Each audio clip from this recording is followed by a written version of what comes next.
So, this is having me what had to wash you.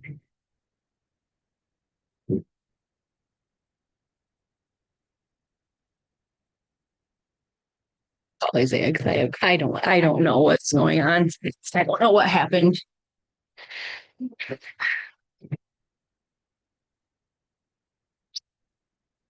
Well,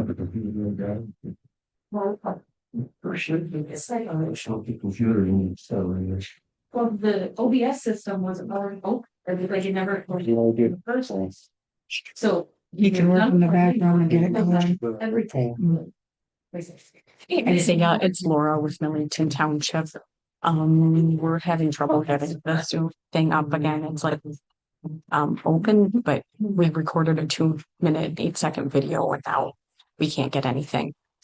Can he go on and do it? As quick as Okay, thank as you. quick as possible. Yeah.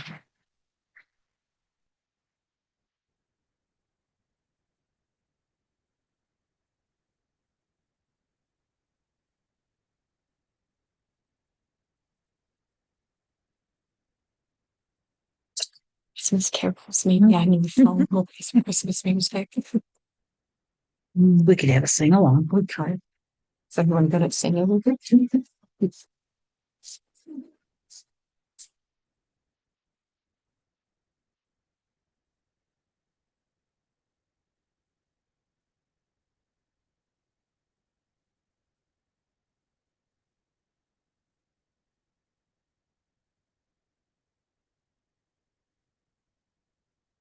We pull it up from the phone so we can see it showing up.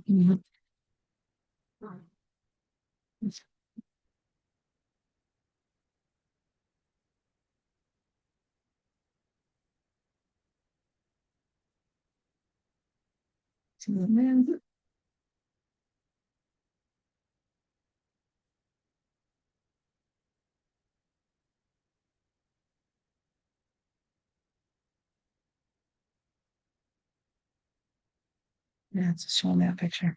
Okay.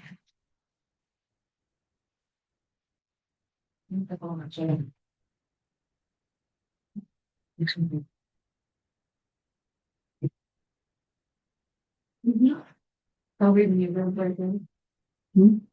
Probably muted right then. Yeah, there's no sound in here.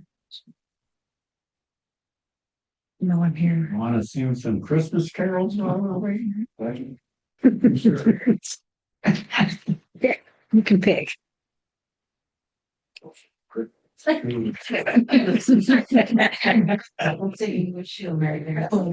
okay.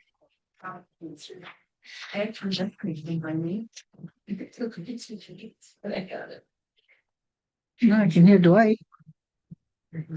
Is he on there? Is he? I'm not sure. He said, give him a second. And I thought I just saw him scroll across. Okay, good. We're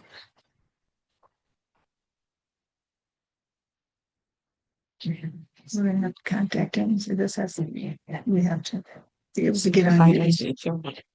Okay. Take this class.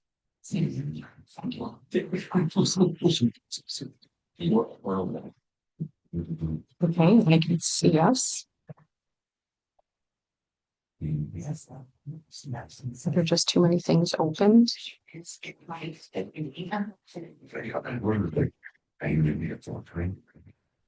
Yeah, yeah. It wasn't operator error. And this person was I'm waiting on. It's kind of the dictionary except it's. This is frustrating. Started out like sometimes is. Why so difficult? Thank you. Picture. Name of it. Okay. I played it. I'm sure like. That's her. Yeah. It's the industry reads. I have to like. You were there, okay. Yeah. Okay.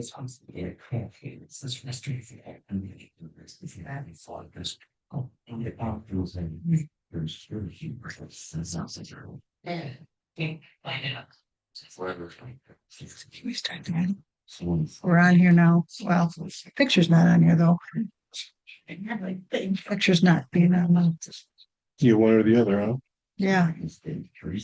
Cameras going. Dots in here.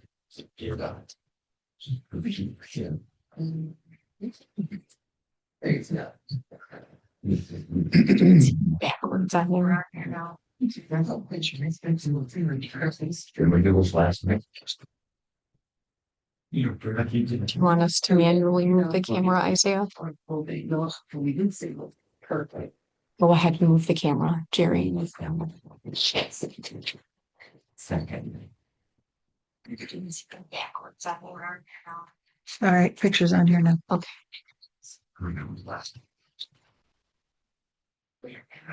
Want us to manually move the camera, Isaiah? Go ahead and move the camera. I think so. We can hear it. Is this something that I'm gonna be calling you tomorrow? Okay. So maybe make a quick couple notes to like remind yourself of what you did because We're still we not, can't do this again next month. Thank you, bud. I appreciate your help so much. I think it's You just have- behind. You have a great night. Here we go. So we can hear it. I'm gonna be calling you tomorrow. Okay. So maybe make a couple notes. Okay. That's fine. She helps so much. I think you say hi. Okay, so I'm going to get out of there. We don't need to hear it. Ready? Yep. Call this meeting to order. Laura, you do roll call, please. Yes, I will. Chazelle, Here. Minus, Here. Loomis, Here. Cameron here, and Cook. Here. Please silence all cell phones. Do pledge allegiance. I pledge allegiance to the flag of the United States of America And to the republic for which it stands, one nation, under God, indivisible, with liberty and justice for all.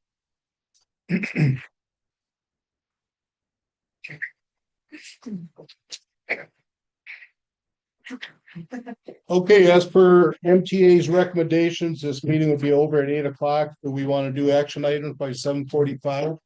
Yeah, we might have to add a few more minutes because of our delay, but yeah. So, I- okay. Approve the agenda. So looking at our agenda, I'm thinking that number 7 of our action, on our new business, number 7, allegations made against the deputy zoning administrator, that we could take that off and she can take care of that during her administrator's report. That might save a little time. And then on action items, there is 14, 15, and 16 under old business. Laura and I need some more time regarding the amendments, and we've had some more discussion regarding some things we would like that we can discuss it, but we don't need to do any action item on that. And then also I would like to make a motion that we remove Ed Maschke, the conflict of interest accusation, because it was not voted on at our last meeting to add him to the agenda by the board.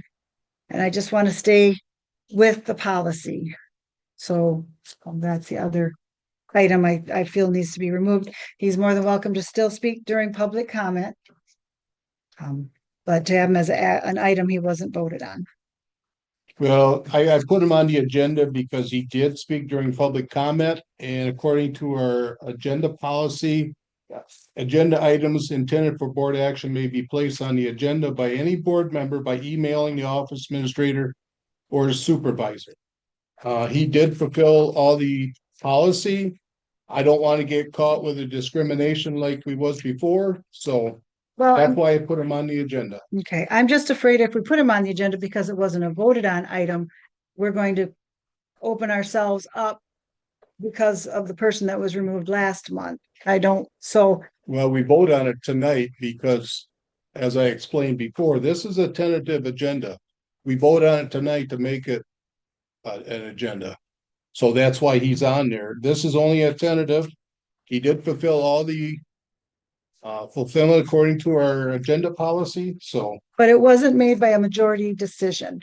At that Well, meeting. what I'm saying, But at the special meeting, the majority did not decide to put him on with a vote. So we cannot put him on the agenda for that. So I can make separate motions and then we can see what the rest of the board feels. I'm fine with that, so, okay, because we approved this agenda tonight. We don't approve it last week. but he wasn't voted on. We voted on it tonight.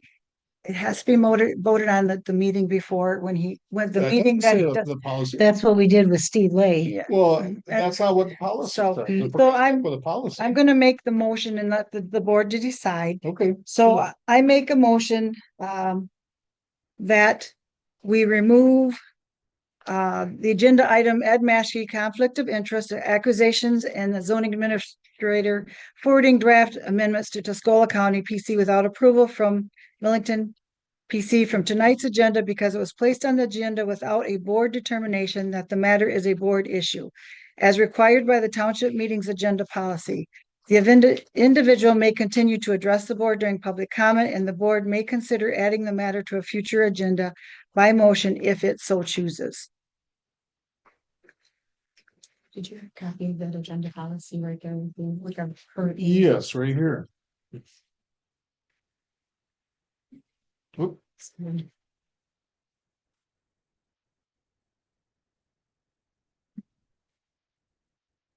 Support. We've heard the motion has been supported. Is there any further discussion? Let me just read this, Yes. because I want to read what our current policy officially is. Because it says board matter. That's where I think Now it should. this, Mhm. okay. Sure, while they're reading, can I ask for clarification on 14, 15, and 16? 14, 15, and 16 of action items. I don't know if you have those, and they're notifying it's the policies for notifying residents. No. The meeting, 14, 15, 16, and 17 or ordinance? no, not on action items. Oh, under old business. But I can see one thing. Thank you for the clarification.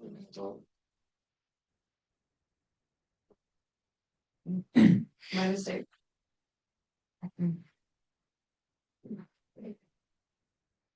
Okay, you've heard the motion has been seconded. Is there any further discussion? Did not, Laura, need a roll call, please? Cook, No. Cameron, no. Jarzel, Yes, Kyneth, Yes, Lewis. No.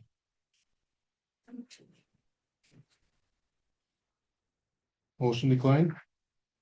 Okay. Do you want a okay, motion on the other ones? yes. I make a motion to remove off of action items 14, 15, and 16. Regarding the policies. And then also to remove number 7 and let the ZA address the issue during her ZA report. Off new business. Number 7. That's number 7 off of new business, correct? And also the action items, Sharon, 14, 15, and 16? Yeah, the 14, 15, the 16 of action items. We can remove those as well.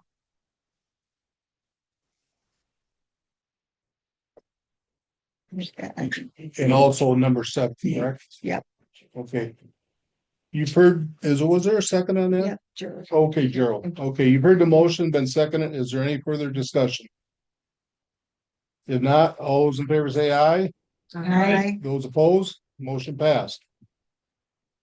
I got a question for the board. Do we want to vote on a replacement for Luann since she resigned last meeting? I think It's number 3. Oh, it is? Yeah. I'm sorry.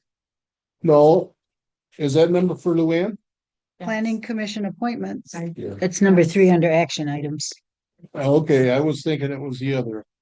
Or Or no, it's under, board appointment under. Number And on, 4. and on new business. So 3 and 4. New business, 4 under action items. So that planning commission appointment, that was for Luann. Yes. Okay. Okay. I'll make a motion. We approve the agenda as the corrections. Support. You've heard the motion, but seconded. Is there any discussion? If not, all those in favor say aye. Aye. Those opposed, motion passed. Okay. We got approved the minute of the last meeting, November 17th, and a special meeting, December 4th. I make a motion to approve the meetings, the special meeting from December 4th, 2025 and November 17th, 2025 as presented. Support. There's been a motion to accept the minutes for the November 17th, 2025 and special meeting during December 4th, 2025. Been seconded. Is there any discussion? If not, all those in favor say aye. Aye. Those opposed, motion passed. Okay, treasurer's report. And paying a bill.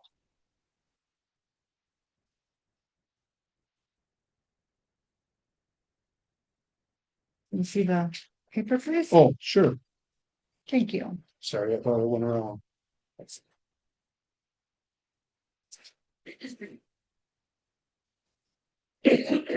Make a motion to pay the bills as presented.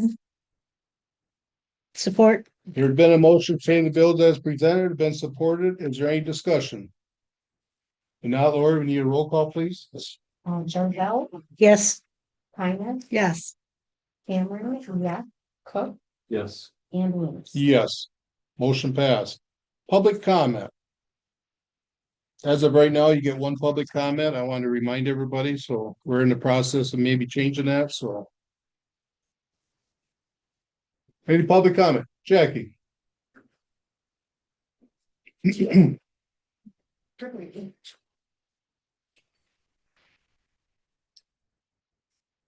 Jackie Savgash, 5599 Murphy Lake Road.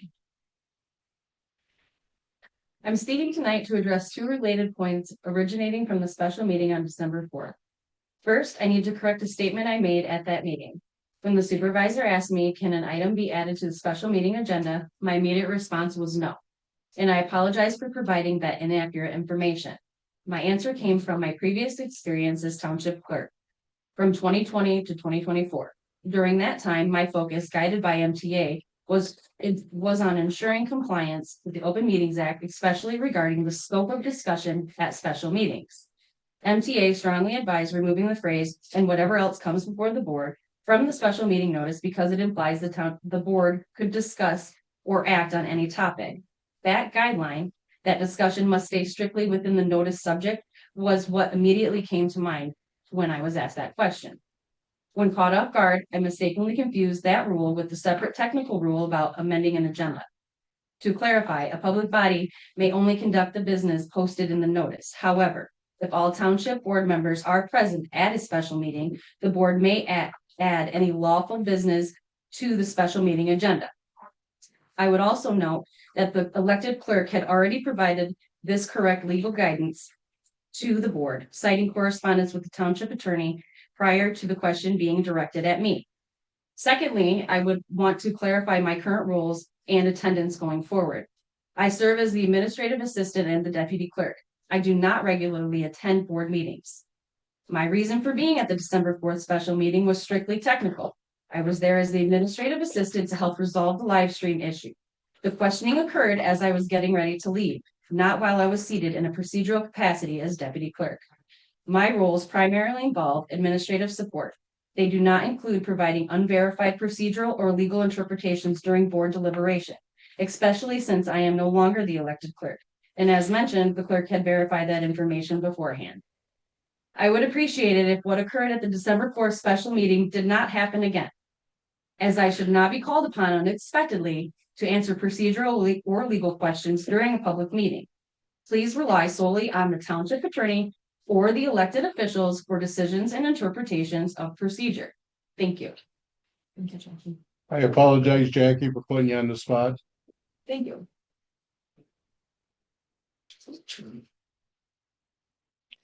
Any other public comment? Just one quick question. Do people have to raise their hand to be?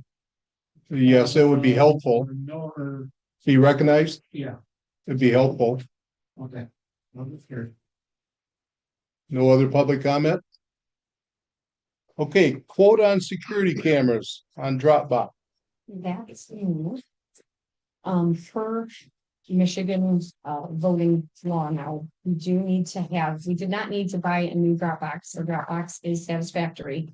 But as of January 1st, we are required by law to have video cameras pointed on the towards both Dropbox where people drop items in and on the inside where people pick things up. That way everything's completely video monitored. So I reached out to our IT solutions, our company that helps us out.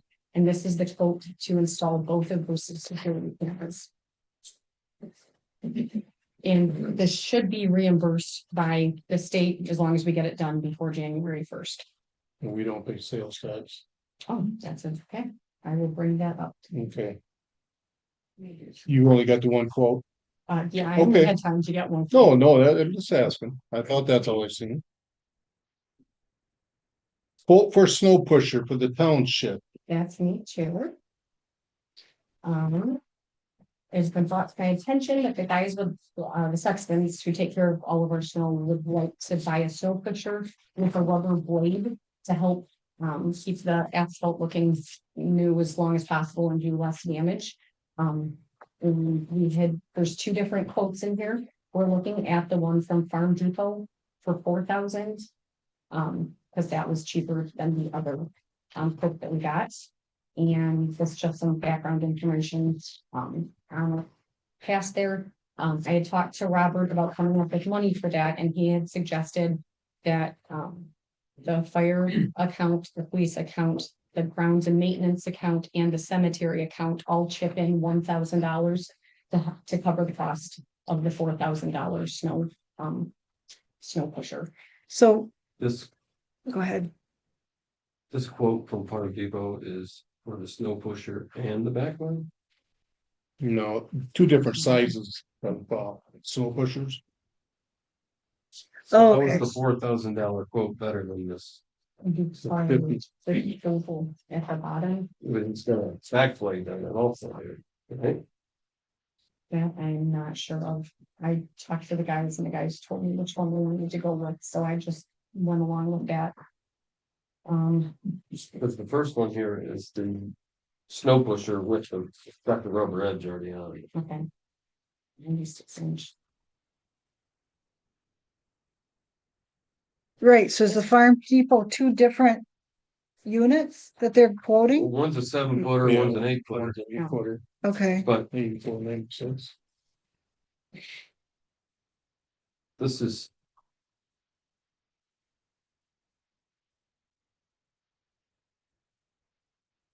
just. I don't understand the piece. That's for that one. It's a pullback blade on it.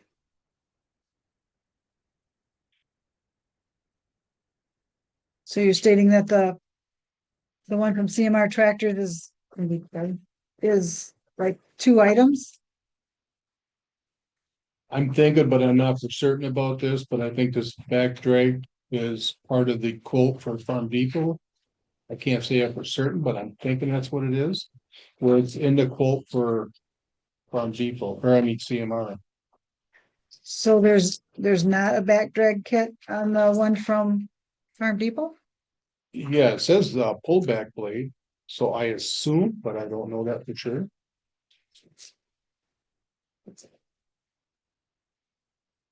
You just I'd want, like clarification on that. Okay, Okay, so we'll get clarification. what's this on the back? Who's this one from? The specifications, I'm- HLA snow? I'm thinking that's from Farm Depot. I can't say it for sure. I didn't see a name on it. If it has a number, does that match up? Because it's got the. Yep, that's how Farm Depot then. Okay. Okay, I think that just clarifies the back drag that they quoted on this here, but like I say, I'm only assuming. Well, those numbers seem to match up with the Farm Depot one. Okay, I will talk to the guys and Jared will probably have you meet up there with them. Cause honestly, I don't know a thing about snow pushers. Okay. Okay, I'll get clarification on that. Okay. Next thing on the agenda is a planning commission appointment.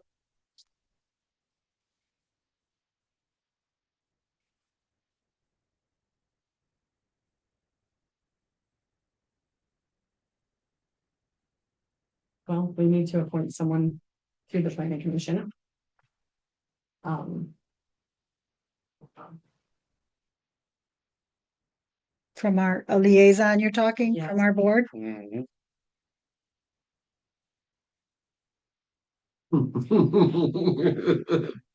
Don't look down at this end. I don't want no part of it. Well, I don't, you can't, so.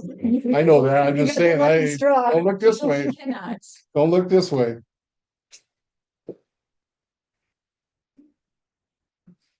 Gerald, Well, would it's you up to you consider, forward. would you consider it?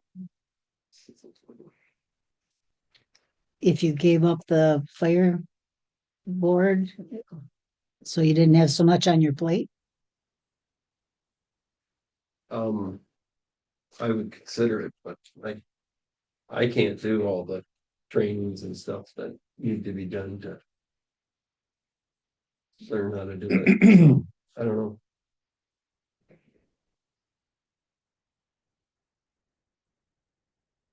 No, thank you.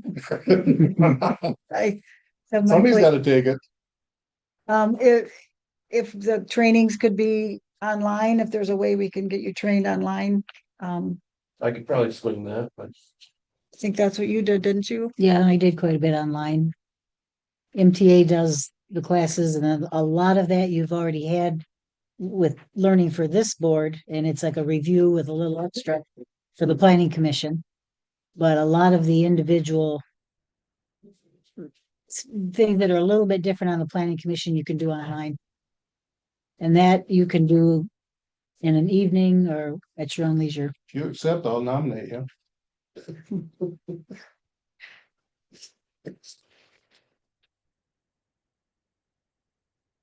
whatever.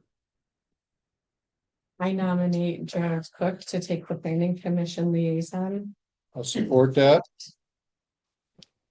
Been a motion to put Gerald Cook on the planning commission liaison appointment. It's been seconded. Is there any discussion? If not, all those in favor say aye. Aye. Those opposed, motion passed. We also, I'm sorry, yeah. yeah. But we also have two planning commission members Yep. whose That's- terms expire on January 1st, Mhm. 2026. I'm wondering, If we want to do that tonight, I asked him to be here, so well, what about considering, to have, maybe appoint some other people to the spot, maybe put a ad in the paper and see if there's any interest out there to, well, I get think the some ones we input. got now is doing a good job, so I'd like to nominate them, so. well, I move that the Millington Township Board decline to reappoint the two planning commission members whose terms expire on January 1st, 2026, and instead direct the township clerk to publish a public notice soliciting applicants for planning commission membership similar in nature to the public notice recently published on behalf of the county. I'll support that. I thought it was my job to nominate. I'm just making a motion that we consider other people, that we don't, But don't I nominate people first? Then you turn it down? I'm just would like to see something going. in the I future. realize that, but Would you isn't it my pull the job to people? nominate them and then we vote on it? That was my motion to decline the reappointment. They don't have to be done until January, correct? That's usually at our January meeting. They expire January 1st of 2026.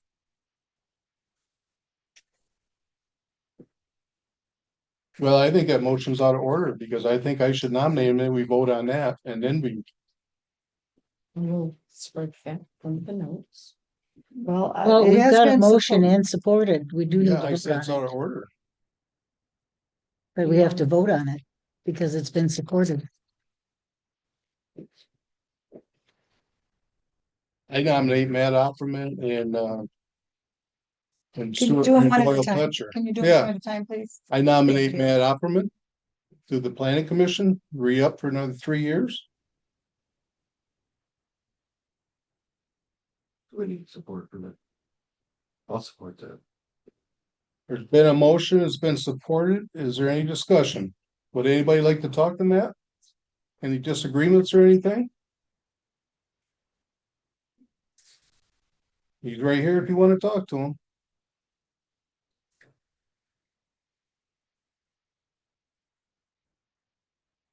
I'm processing still. Okay. Yeah. And you got any disagreements, now is the time to do it. In light of all that's going on and all the charges and all the things that are unsettled, considering new blood is not uh off the wall idea. You know, I went through those charges and most of those charges only pertain to the planning commission. And I will go through them charges if you want. We can't do it here.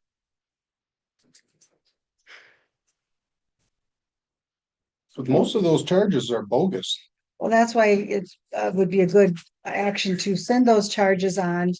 And, and if they're all bogus and everything is done right, then they'll come back and there'll be nothing to. But what I'm saying, Sharon, you can't use that against them when they haven't been convicted of it. I'm not using it against them. I'm just. Well, that's what was said. We must have looked at a different set of charges. No, Well, I didn't. I'm not Yeah. here to judge. I just feel with everything in light of what's going on. Maybe it's time for new people to go on to the. Well, that don't mean they're commission. guilty. I didn't say they were guilty. Well, you said everything like to go on. I just, so. the relationships Well- between peoples and Matt, what are your thoughts on the planning commission? How do you, No, I think it's been a good experience. In a lot of ways, I've met some wonderful people along the way. Has there been some definite challenges? Absolutely. We've went through some major turmoils. And I think in the future, some of those will kind of go by the wayside upcoming over the next year or so, but I feel like I've been fair, honest, care about the community. That's why I volunteered in the first place, because I've lived here my whole life. And I do care about this community. I think there's wonderful people in this community. Any other questions for Matt? If not, there's been a motion and seconded. Is there any further discussion? If not, Laura, need a roll call, please? I'm completely 100% undecided.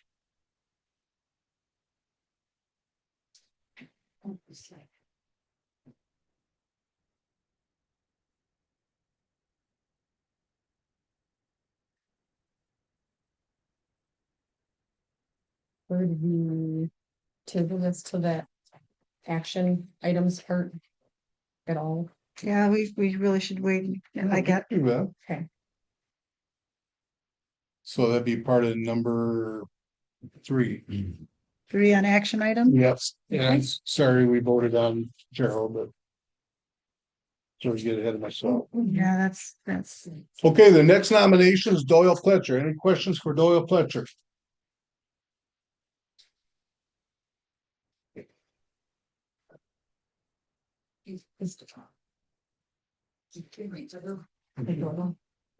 You got anything to say, Doyle, or has anybody got any questions for Doyle? I don't want to put him on the spot like I did Jackie, but.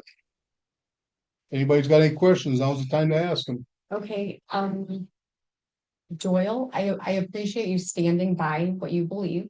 That comment lends itself directly to the no email. That, you don't want to do emails, but I have to admit, that does make it a little difficult to stay in the loop as much, but I feel you've done a good job at getting up here when we call to pick things up. But I think overall, that does lend itself it makes it more difficult just to get in touch with you to share information quickly and readily. If there's any way that you would think about getting an email, but I understand, and I'm not trying to push. I just wanted to say that it would be easier to get in touch with you if we did have email. But with that said, I guess that's all I'm saying. Well, I really don't want a bunch of email on my phone, Okay, simply because there's been a request for all the emails to this township board. If the board wants to provide phones for us, by all means. That's all you want.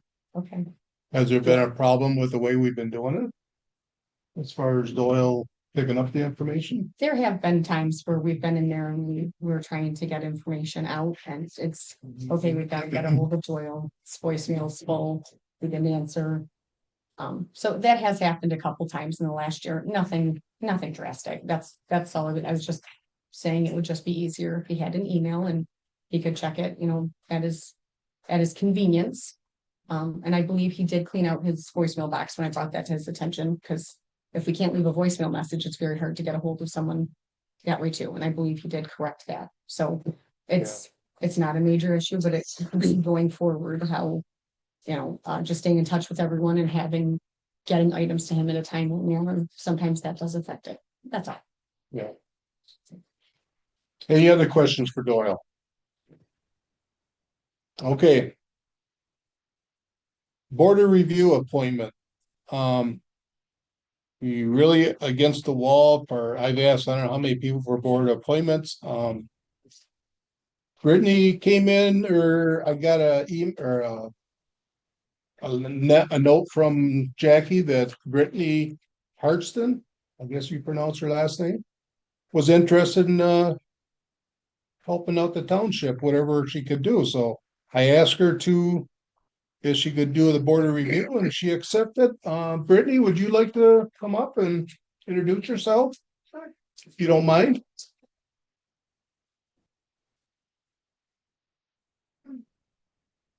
Hi, Brittany Harston, is it? Hardison. Hardison, okay, I'm sorry. Hi, my husband and I, we just recently moved here to Millington about 2 weeks ago. I've always just really been interested in history and just people and how we can help. So since we're new to the community, we really wanted to get a fresh start and really put our feet in, see where we can help. So I don't have any experience working really in local government or anything like that, but I have a lot of passion and a lot of interest.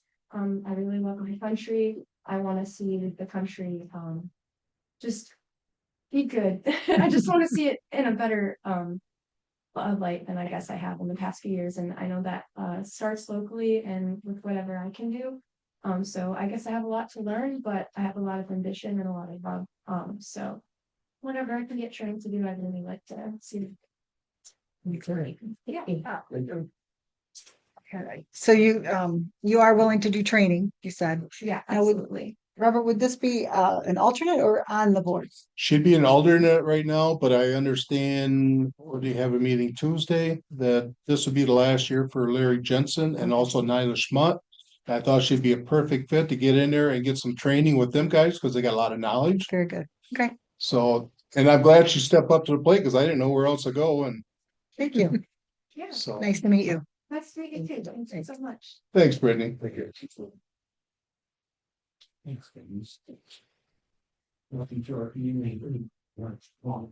Okay, retention bonuses. We do this every year. Last year, we gave the administrative assistant $500, the fire chief $250, the sextons $200 each. There's 2 sextons, and the cleaning $50. So just explain that.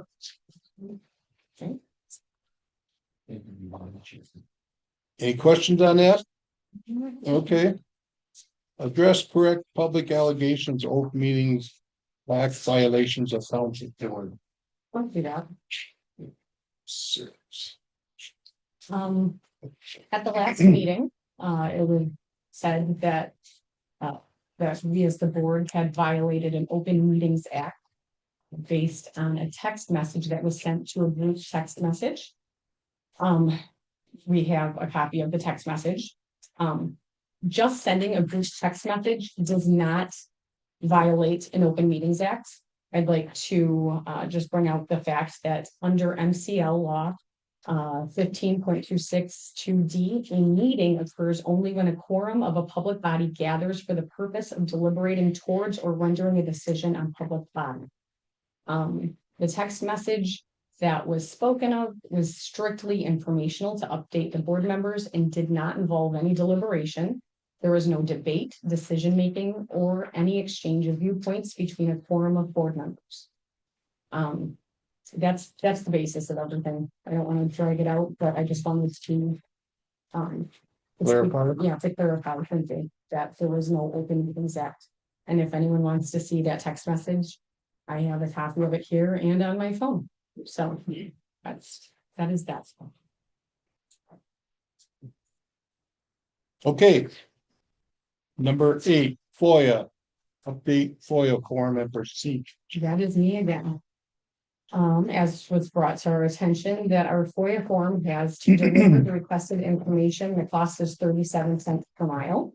I'm just going to be asking tonight when we vote that we just strike that line from there. Talking to the attorney, we only need to offer 3 options for getting a FOIA. We can offer them to pick it up in person, we can email it to them, or we can mail it to them. So there's no need to even have to deliver the requested information. The cost is 37 cents per mile. Therefore, that negates that that option. We don't need to offer that legally. That's a good, simple I don't fix. think we've ever used it to the best of my knowledge, but it Agreed. shouldn't be. Agreed. Zoning administrators report.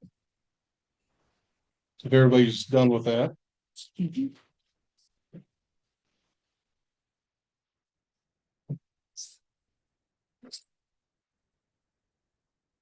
So I'm going to start out today talking about some of the statements that I made during public comment on December 4th at your special board meeting, which contained inaccuracies relating zoning authority, ordinance procedures, and my actions as zoning administrator.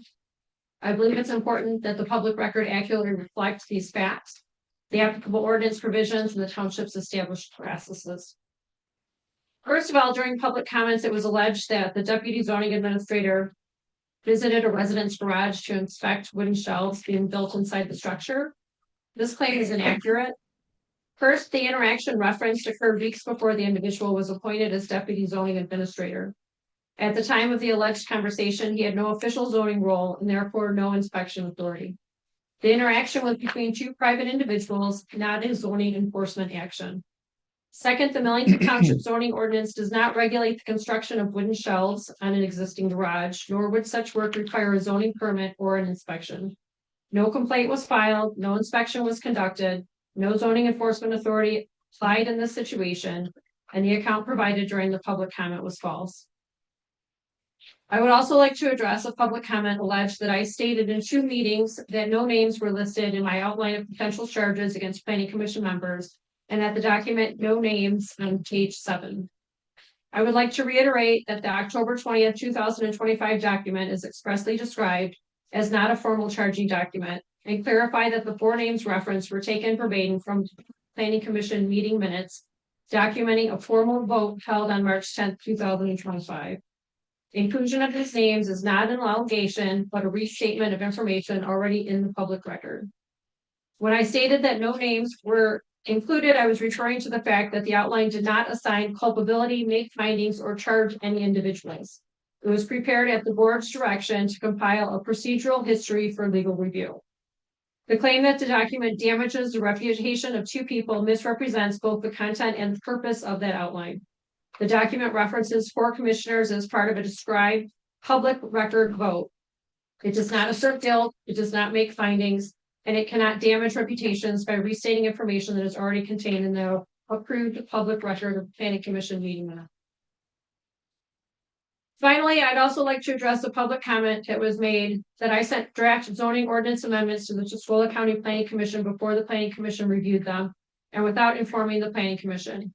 This is also incorrect. The township's procedure specifies that formal county planning commission review occurs after the township planning commission holds its public hearing and adopts its recommendation. Nothing prohibits early informal communication when requested for scheduling purposes.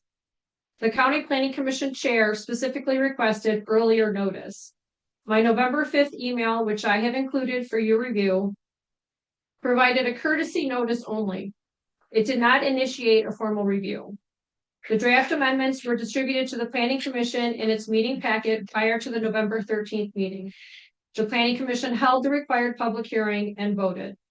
On November 17th, after official actions, updated drafts reflecting the vote were sent to the county planning commission chair in compliance with our procedures. I then attended the December 3rd county planning commission meeting to present these ordinance amendments as is appropriate. If our planning commission would like to assume the responsibility of scheduling and presenting this information to the county planning commission, I would be happy to relinquish that duty. They need only to let me know that that is their intention, and I would ask that that be given to me in writing so that I have a record of that. And I'm happy to answer any questions that you might have about any of those items. So you sent those to the county because the chairman requested those of you? The chairman has asked that we give him at least 2 months' notice when we have something coming up on his agenda. The way that our planning commission meeting aligns with the county's planning commission meeting, we would never be able to comply with that. So instead, I sent him an informal communication and I said, hey, the planning commission at their next board meeting has these ordinance amendments on their agenda for a public hearing. I will follow up with you after that public hearing to let you know if they're voted on. He said, okay, thanks. I will tentatively slate them for our next meeting. I Okay, sent you a copy of that correspondence. so this is a correspondence with that Tuscola County. Right. Okay, Yes. So there's nothing in progress now. I think it makes for a more timely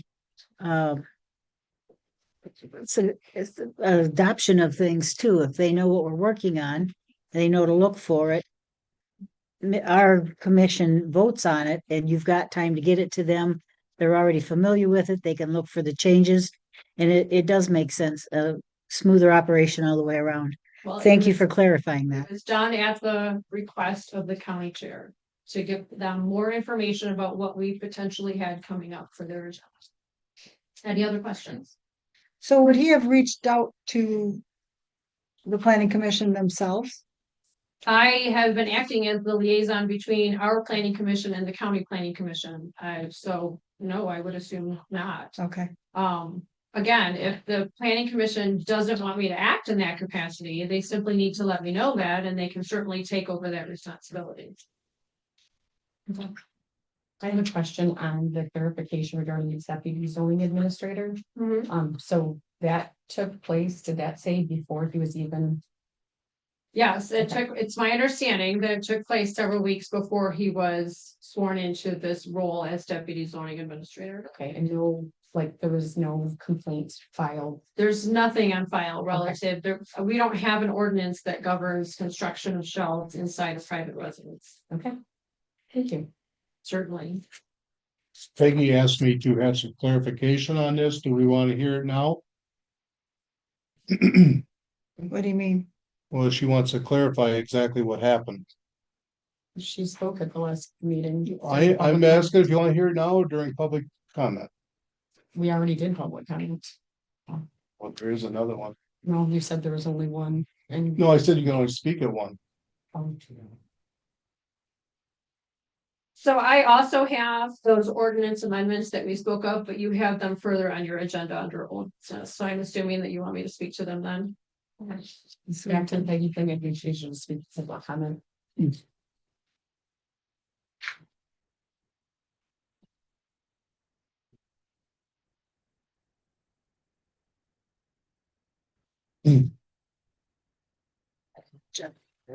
Everybody else feel the same way? Yes. Yeah, Okay. Next thing, old business, Steve Lay.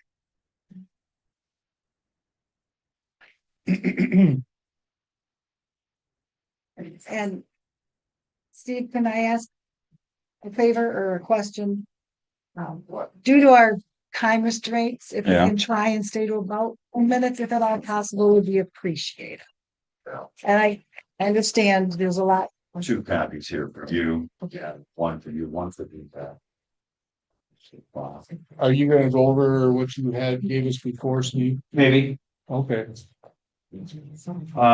I do appreciate the opportunity after 25 months to finally have more of an opportunity to give a detail on this issue. I don't appreciate the 10-minute notice. I'm here But if, because I've watched, people go well over an hour, but I appreciate the opportunity for further detail on this formal complaint. Written charges against Township Commissioner Maschke, given that the ordinances on this issue were never enacted or enforced, as well as the fact that we have new township board members since the filing. Current incumbent board members never had an opportunity for detailed investigation with the fact-finding analysis. Please include this information that I am presenting tonight into your investigation. I will say this was referred to as a bogus item. I've been coming here for a lot of years. I've been a taxpayer a lot of years, and I hate to have our supervisor refer to something that we paid for as residents through our legal counsel, working with our zoning administrator, when I've lived half of the things that in here that I know are true. And someone's like you, Bob, sitting here calling this bogus, I'm offended by that. But I hope you're all familiar with this, and I won't even touch on that because that document is a standalone document that is very good. I will refer to prove after my evidence to the Millington Township zoning ordinance, the Millington Township private road ordinance. It's an extension. It's been called a standalone. And I will also refer to the township's planning commission bylaws, because they are the proof in the pudding, if you will, if I get a chance to explain it all. This ordinance that we have, I will say, is the local law. This is township law. This ordinance means local law. It was put together by our forefathers. And the private road ordinance is an extension of that local law. And all has been violated, and I will get a chance to share that with you. So these 3 documents are all available on the website as well. I will provide legal and concrete evidence tonight that supports and justifies these conflict of interest charges against Commissioner Maschke, appointed August of 18, demonstrating his violations of the Millington Township Ordinance, Master Plan, Planning Commission bylaws, MCL, Michigan Compliant Law, and the Murphy Lake Association bylaws. In doing so, he has without a doubt committed a conflict of interest violation, which constitutes mismal and nonfeasance while in his official role as a planning commissioner. While other planning commission members are guilty of some of these same and offenses, our focus tonight is on Commissioner Maschke's violations, which are more severe, premeditated, and could be at the very root of the township's most significant issues, appeals, and lawsuits. The evidence clearly shows premeditated long-term actions aimed at altering township ordinances, setbacks, and frontages for potential long-term financial gain, which constitutes a clear conflict of interest. Regardless, this is a blatant violation of the bylaws. The courts of this nation and this state look for evidence of forethought and long-term planning in determining premeditated activity or pre-planned corruption, which is the abuse of an entrusted power for personal gain through dishonest or illegal behavior by those in positions of authority. Corruption has damaging effects, including undermining the democracy, stifling economic growth, and eroding public trust. Murphy Lake is the most lucrative half section in all of Millington Township in terms of tax dollars collected. As such, you could expect that the lake residents would be valued partners of the township rather than treated as obstacles to manipulate or ignore. Murphy Lake's history dates back to the mid-1940s at the end of World War II. Since the 1960s, there's been a voluntary Murphy Lake Association with bylaws that clearly state in Article 2 the purpose of the Lake Association is to provide protection for the property of its members. We will revisit the association bylaws representing over 100 members shortly. The residents of the Murphy Lake have consistently worked to maintain a solid partnership and presence with the township by having people serve on numerous township boards. Notable members who have served from the Millington Murphy Lake resident district, such as Dick Kiter, Dick Cobb, Richard Kager, Carol Kager, Emery Close, Ed Maschke, and myself, just to name a few. The newly developed master plan for Millington Township outlines the residential goals, which states, and I quote, promote the development and enhancement of residential areas designed to offer choice and a variety of safe, sanitary, and affordable housing choices. Shortly after the township adopted this master plan, in fact, on the same night, if I get a chance to read the minutes,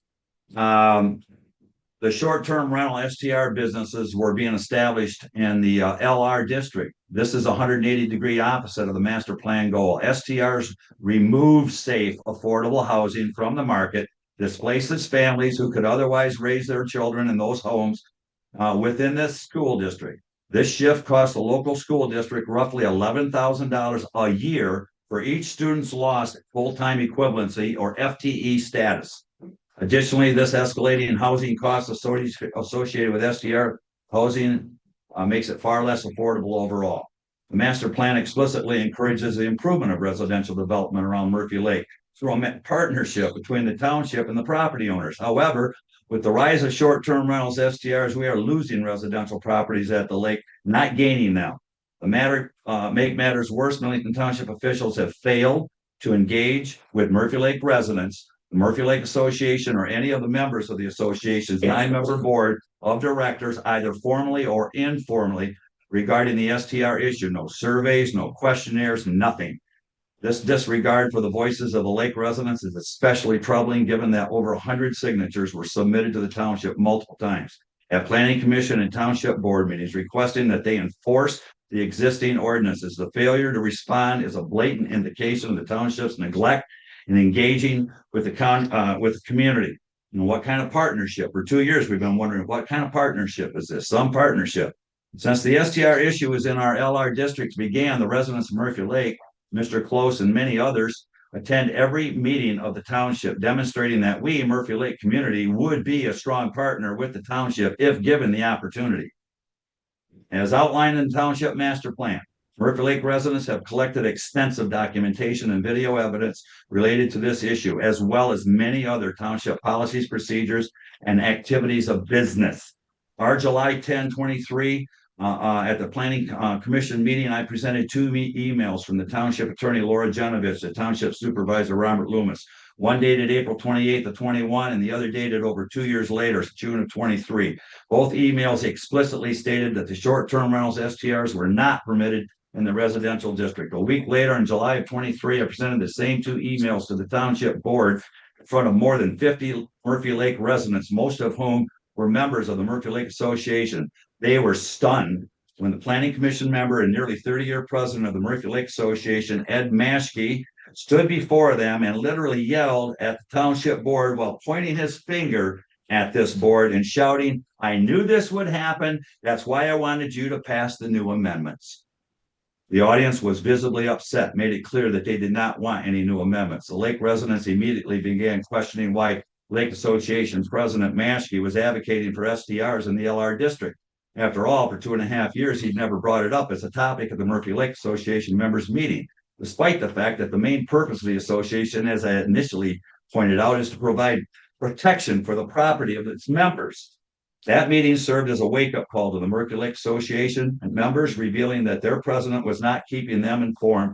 In fact, wasn't acting in their best interest on Murphy Lake Association on this issue. Instead, it appeared that he was actively pushing for and driving the agenda for STRs. As a result, several of us began searching for answers by reviewing past township board and planning commission meeting minutes. What we uncovered was overwhelming evidence of corruption and conflict of interest. We found that Article 12, Section 1202, that all the setbacks in the LR district had been drastically reduced.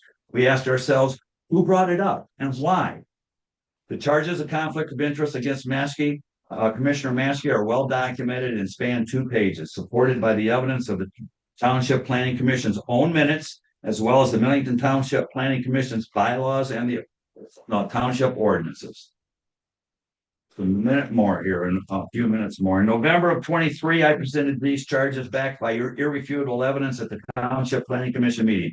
A week later, I took these same charges directly to the Township Board. Given the gravity of the evidence, one would expect Supervisor Loomis, as the leader of that township, to take immediate action and launch an investigation. Unfortunately, more than 2 years have passed, and this board has not discussed the issue, nor have I received any correspondence from them on the matter. Even worse, they have not followed through with enforcing the ordinance as outlined in Article 1601, which requires a hearing on the charges. The lack of action by this township regarding this serious matter has reinforced the growing belief among Murphy Lake residents that the township is actively covering up the issue rather than confronting it head on. As a result, at the next annual Murphy Lake Association meeting in May of 24, the association membership grew by about 35%, causing Mr. Ed Maskey to resign from his association board in the middle of a motion being made to remove him as Murphy Lake Association president. In reality, he was being removed from his position for mismal and nonfeasance. The Murphy Lake residents showed up in force with proxies in hand, and nearly 80 votes were ready to be cast and remove and replace Mr. Maskey from his position as president of the Murphy Lake Association. Faced with the overwhelming support for his removal, Mr. Maskey resigned. Tragically, by this point, the damage had already been done in terms of the LR or the Lake Association being able to get in front of and take a stand on STRs in the LR district. This formal complaint of conflict of interest and planning commission wrongdoing of authority and wrongdoing as a public official are supported by detailed evidence that conclusively proves beyond a shadow of a doubt that Commissioner Maskey is guilty of malfeasance. I submit to you that these charges, again, are the very root problem for the vast majority of this township's current legal issues, including numerous conflicts of interest, violations of the Open Meetings Act, multiple appeals and lawsuits, and more than a dozen violations of mismal and nonfeasance by both the Planning Commission leadership or the Planning Commission and the leadership, resulting in escalating legal costs to the taxpayers of Millington Township. Township official ordinance Article 12 setbacks, Article 17 site plan review, and Article 18 procedures for special land use approval by the Planning Commission have been grossly ignored and violated routinely by the Planning Commission members, Maskey and the entire commission.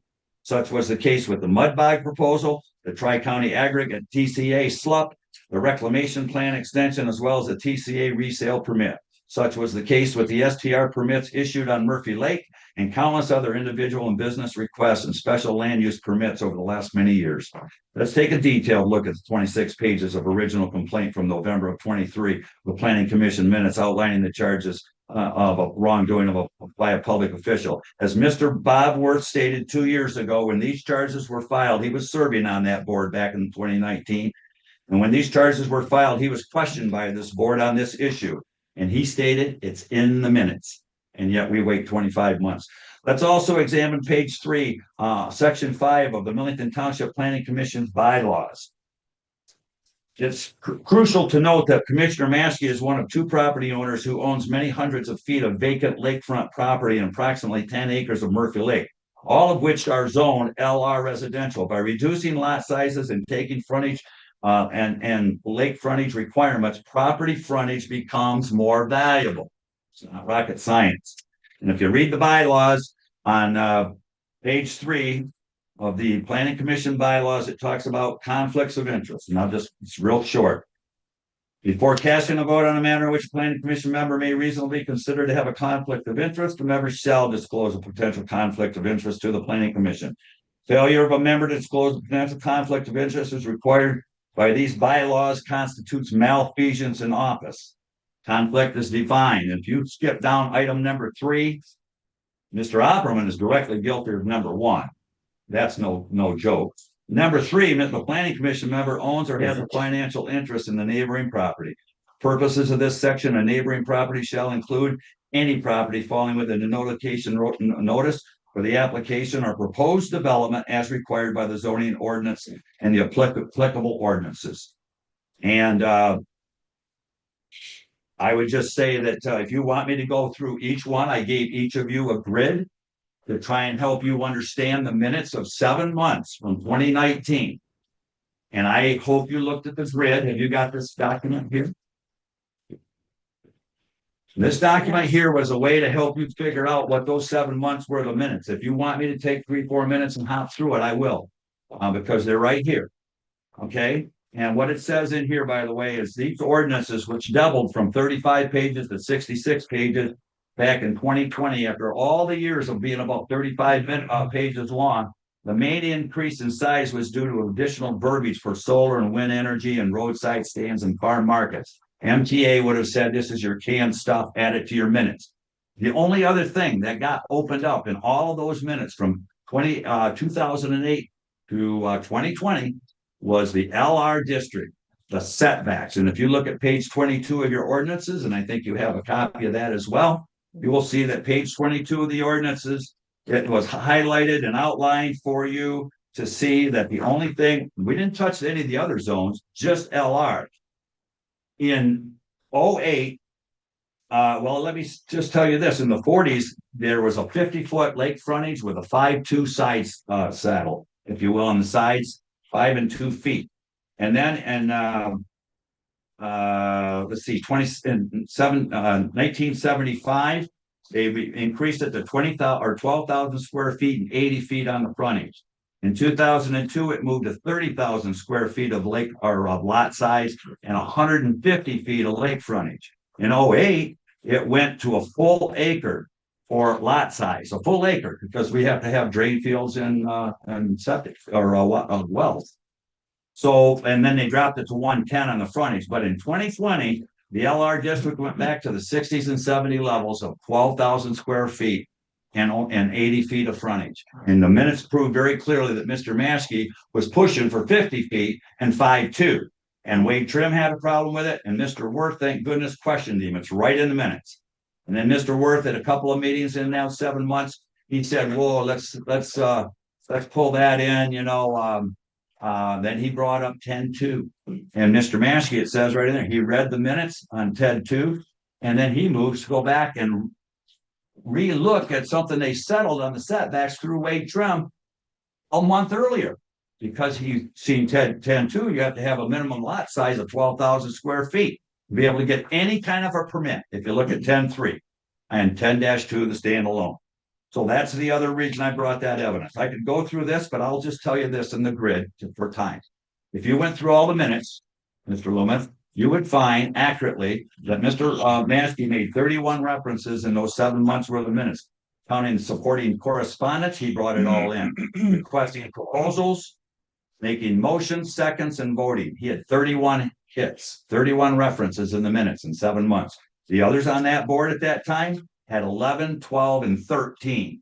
So who's driving the wheel? The guy that has a conflict. And if you can't see that, I've got more clarity for you for down the road. But I'll finish with this.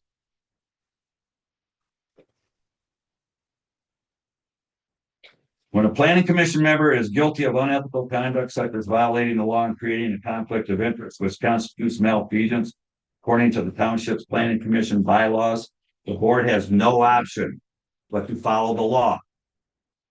And let's take a look at page 50 of the township ordinances, Article 1601. Millington Township Ordinance number 100, which was amended just 3 years prior to all these events happening. Article 1601 clearly states the legislative body, this township board, shall, not may, shall provide for removal of a member of the planning commission for mis, mal, or non-feasance in office upon written charges and after a public hearing. This is a clear cut supported by and proven by the township's own records, including meeting minutes, township ordinances, and bylaws. Nothing else. How can any decision, request, proposal, motion, or votes be considered valid on this issue when the planning commission has such an obvious conflict of interest? A serious breach of township bylaws which constitutes malfeasance.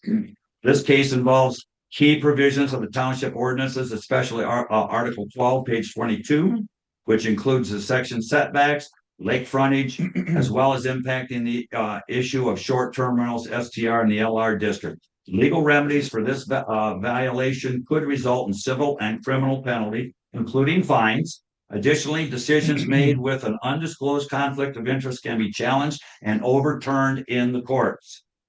Any decision, motion, or vote made by the planning commission member during this period of unethical conduct are likely to be invalidated by the courts.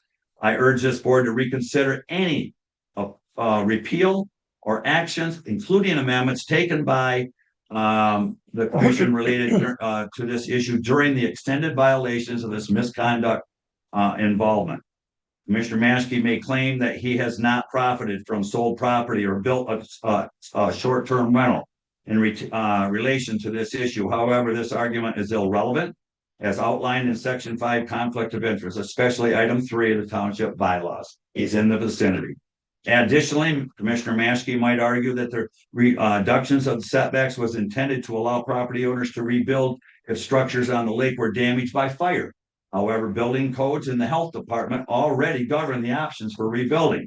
Many of the structures and cottages on the lots of 3,000 square feet or less, therefore reducing the required lot sizes of 12,000 square feet and lake frontage of 80 has no factual basis or relevance. They still wouldn't be allowed. So the board is currently working on, this is interesting to me. The board is currently working on developing a policy to notify the township residents whose properties are discussed in township meeting agendas. This is a positive step and reflects a transparency taxpayers deserve. However, it's important to note that the township has never officially notified Murphy Lake residents or the Murphy Lake Association about any discussions related to Murphy Lake residential property since 2019.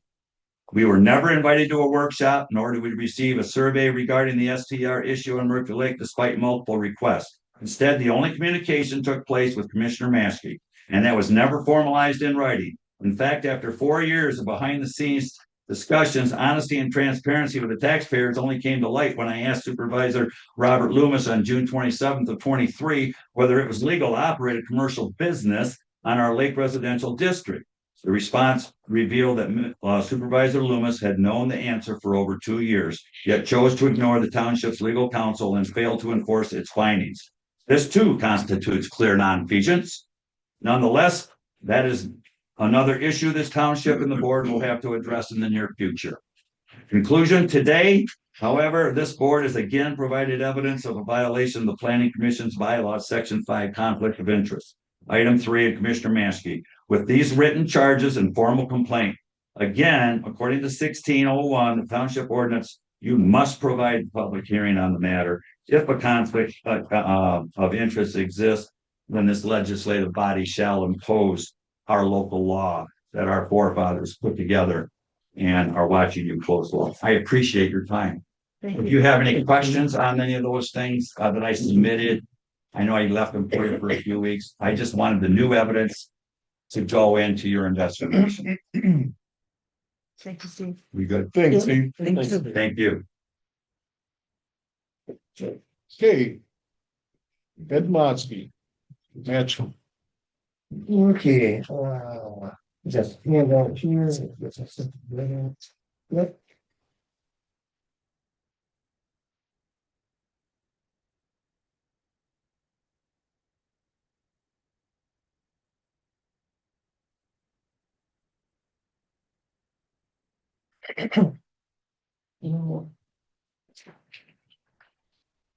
Thank you.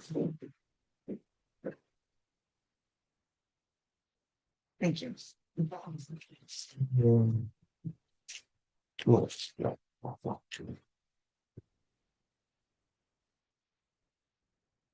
Okay. Ed Maskey, 7951 Houston Drive. Regarding the conflict of interest accusations made by Steve Lay against me. As Steve Lay strongly noted during December 4th meeting, let's review the facts. Conflict of interest for reducing the LR setback requirements. In 2023, these same allegations were made and the township attorney determined that there was no merit to the conflict of interest accusations. Fact, no action was taken in 2023 based on feedback from the attorney. Next item, considering that Maskey's, my lot is approximately 10 acres, please reference the handout I have with the size of my acreage compared to the others. Mine is in green. You'll see that there's a lot of lots that are 50, 60-foot wide lots. So if you look at it, a good example is if you have a 50-foot wide lot and you have to now build 10 foot off of each side. That means now you are down to only a 30 foot wide home that you could put on there per our ordinances. That's why the planning commission worked to see what would be workable. Years back, they actually had 0, which has even eaves over the lot line. I don't agree with, but that was years back, okay? So with that, again, the change in the setback doesn't benefit my property, as you can see by the size of it. However, it does benefit multiple 50 or 60 foot lots on the lake. In fact, I was driving this change to benefit slash protect the other people in the LR district.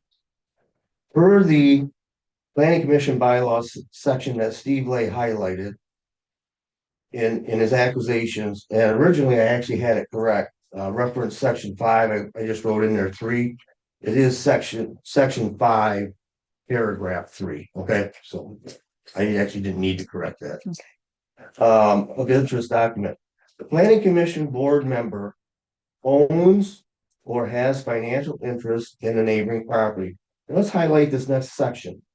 For purposes of this section, the neighboring property shall include falling within the notification radius of the application or proposed development as required in the Millington Township ordinance or other applicable ordinances. This section is written to cover things like items like special land use permit, not ordinance creation or ordinance amendments.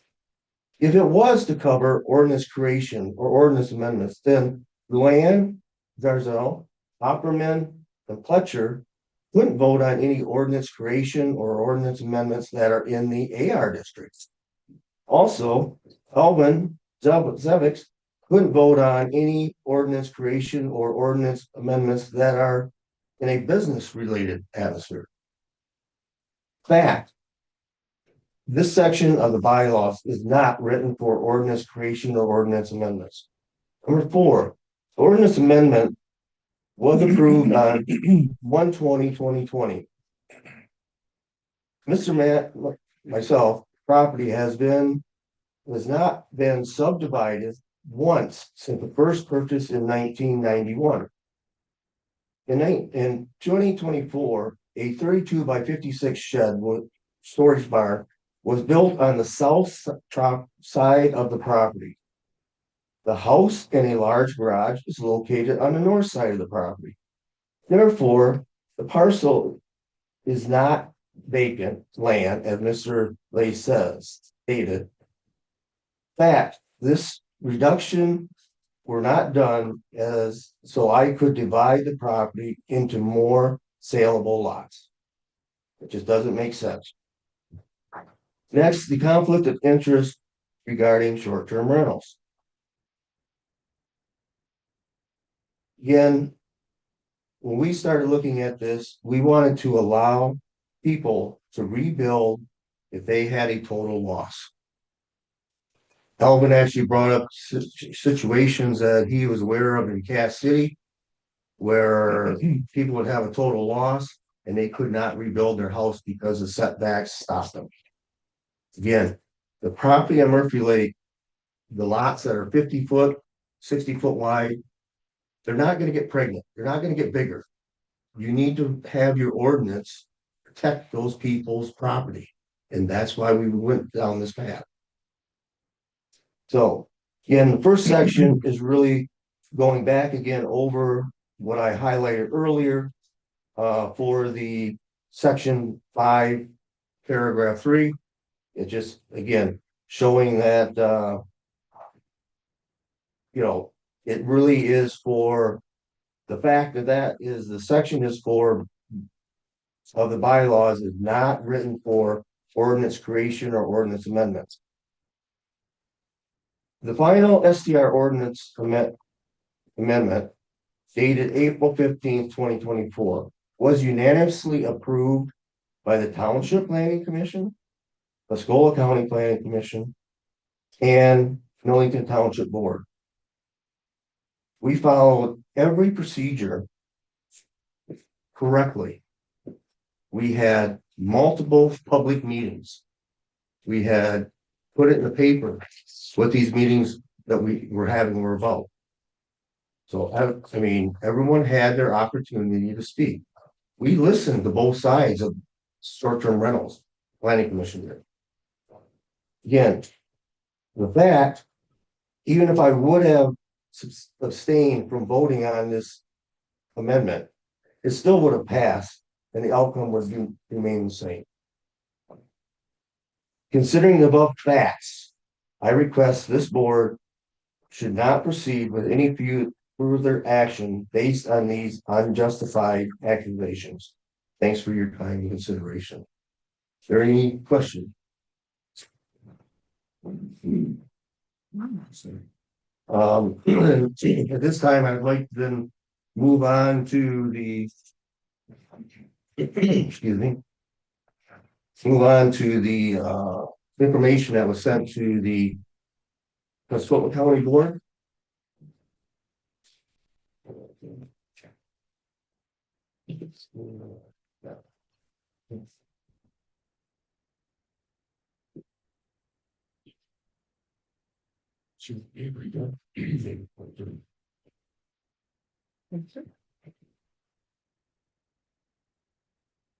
Thank you.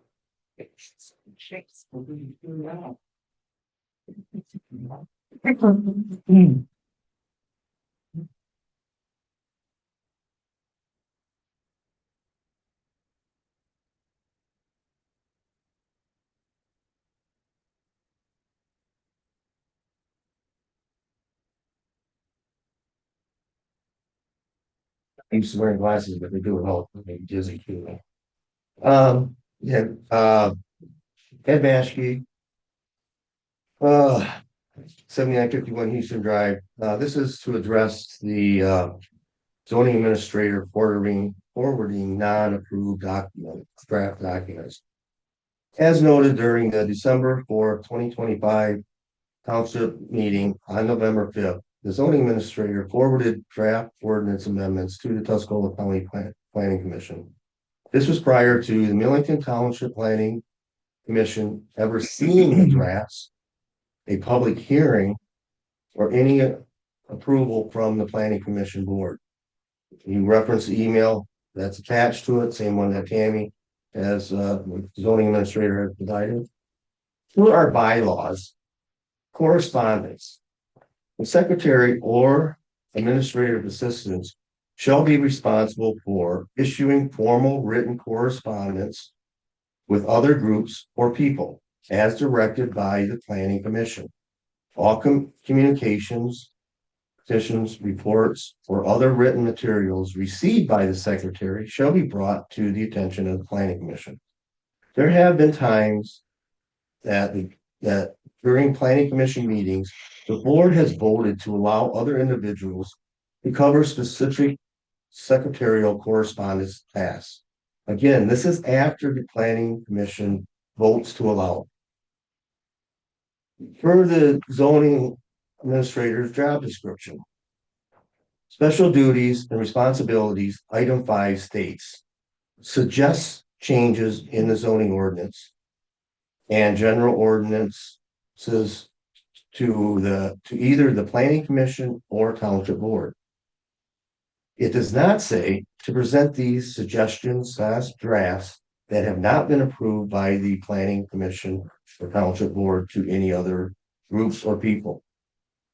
Per the October 13th, 2025 Planning Commission meeting, the ordinance amendment for section 5.03J is to correct an incorrect citation of 18.03 to 18.02. Per the zoning administrator's presentation, it's timestamped in the notice from 1 hour, 19 minutes, 35 seconds to 1 hour, 20 minutes, 40 seconds. As zoning administrator, I recommend that the Planning Commission schedule a public hearing on a proposed text amendment to correct this clerical error in accordance with Article 20 of the Township's procedures to adopt the zoning ordinance amendment. The planning commission voted and approved to move forward with this ordinance amendment to change, just to change 18.03 to 18.02. And that was also the wording that was put in the newspaper. Next area is the original wording. Again, it shows additional requirements, all quarries of sand, of soil, sand, clay, gravel, or similar materials is subject to the requirements in the Millington Township ordinance 18.03. Quote, as ordinance regulated by quarrying of sand, of soil, sand, clay, gravel, or similar materials to protect the health and safety and welfare. That's the original wording. The draft wording that was sent to the Pascola County Planning Commission, all quarrying and activities shall comply with the requirements of ordinance number 18.02. So that was corrected. That's why that's in green. And ordinance regulating the quarrying of soil, sand, clay, gravel, or similar materials to protect the public health, safety, and welfare. That was all that we had voted on. What was added, as adopted by the Millington Township Board, together with the applicable provisions of the zoning ordinance, including but not limited to Articles 19, site plan review, Article 14, supplemental regulations, and Article 21, administrative and enforcement. That was added above and beyond what the Planning Commission Board had voted on in the previous meeting. Very disappointing. On November 13th, 2025, Millington Planning Commission unanimously voted to approve section 5.03J, amending only changing 18.03 to 18.02 to correct the clerical error. So in conclusion, from the facts presented, it is very clear that the zoning administrator did not follow the Planning Commission bylaws. We don't cite the duties of the zoning administrator job descriptions, didn't proceed with her own recommendations that was presented to the Planning Commission, didn't follow the direction voted on and approved by the Planning Commission. I really need support from the township supervisor and this board to ensure that these types of actions don't continue. Thank you for your time and consideration. Any questions or comments? So- Who among your board is in contact with the Pascola County Board? So, years back when, we had a full-time, secretary, Cook was the last name, right? Yeah. She would actually do all those correspondence. Do all Currently, currently, The zoning administrator. well, I had done it some for, when we actually did some of the short-term rental stuff, okay? And I voted on, so the board gave me authorization to do that. The board had given me, because at that point, there wasn't a lot of people on the board that had the computer skills all the time, to do all the drafts, and that was the key thing. So again, it usually is defined amendment by amendment. So what you're saying, Ed, is you'd like to do it yourself instead of, Well, it's something that Alvin, the rest of the board, we're gonna have to discuss of how we Okay. go forward. Again, what we were looking for is, Tammy does a great job with the drafts. But what she needs to do is really say, okay, here's a draft. Now it's yours. And that is what she did. Most of the drafts, if not all, Let him finish. Let him finish. the drafts that she brought to us were requested by the planning commission. And again, what would be ideal is if she would then give us those drafts and let us run with them, okay? Give us a good starting point and we can move forward. And again, it's, you know, it's just unfortunate that, and this is the first I heard that the Tuscola County Planning Commission is requiring 2 months now. When years back, it was 1 week. They wanted the documents 1 week prior to their meeting. So that's new information to me as of even tonight. Yeah, no idea. So how you're representing this, you're saying that Tammy is overstepping her bounds, not giving you the information. But when a question about who does do this or who is responsible for this, you really don't have a clear-cut answer to who's going to do this.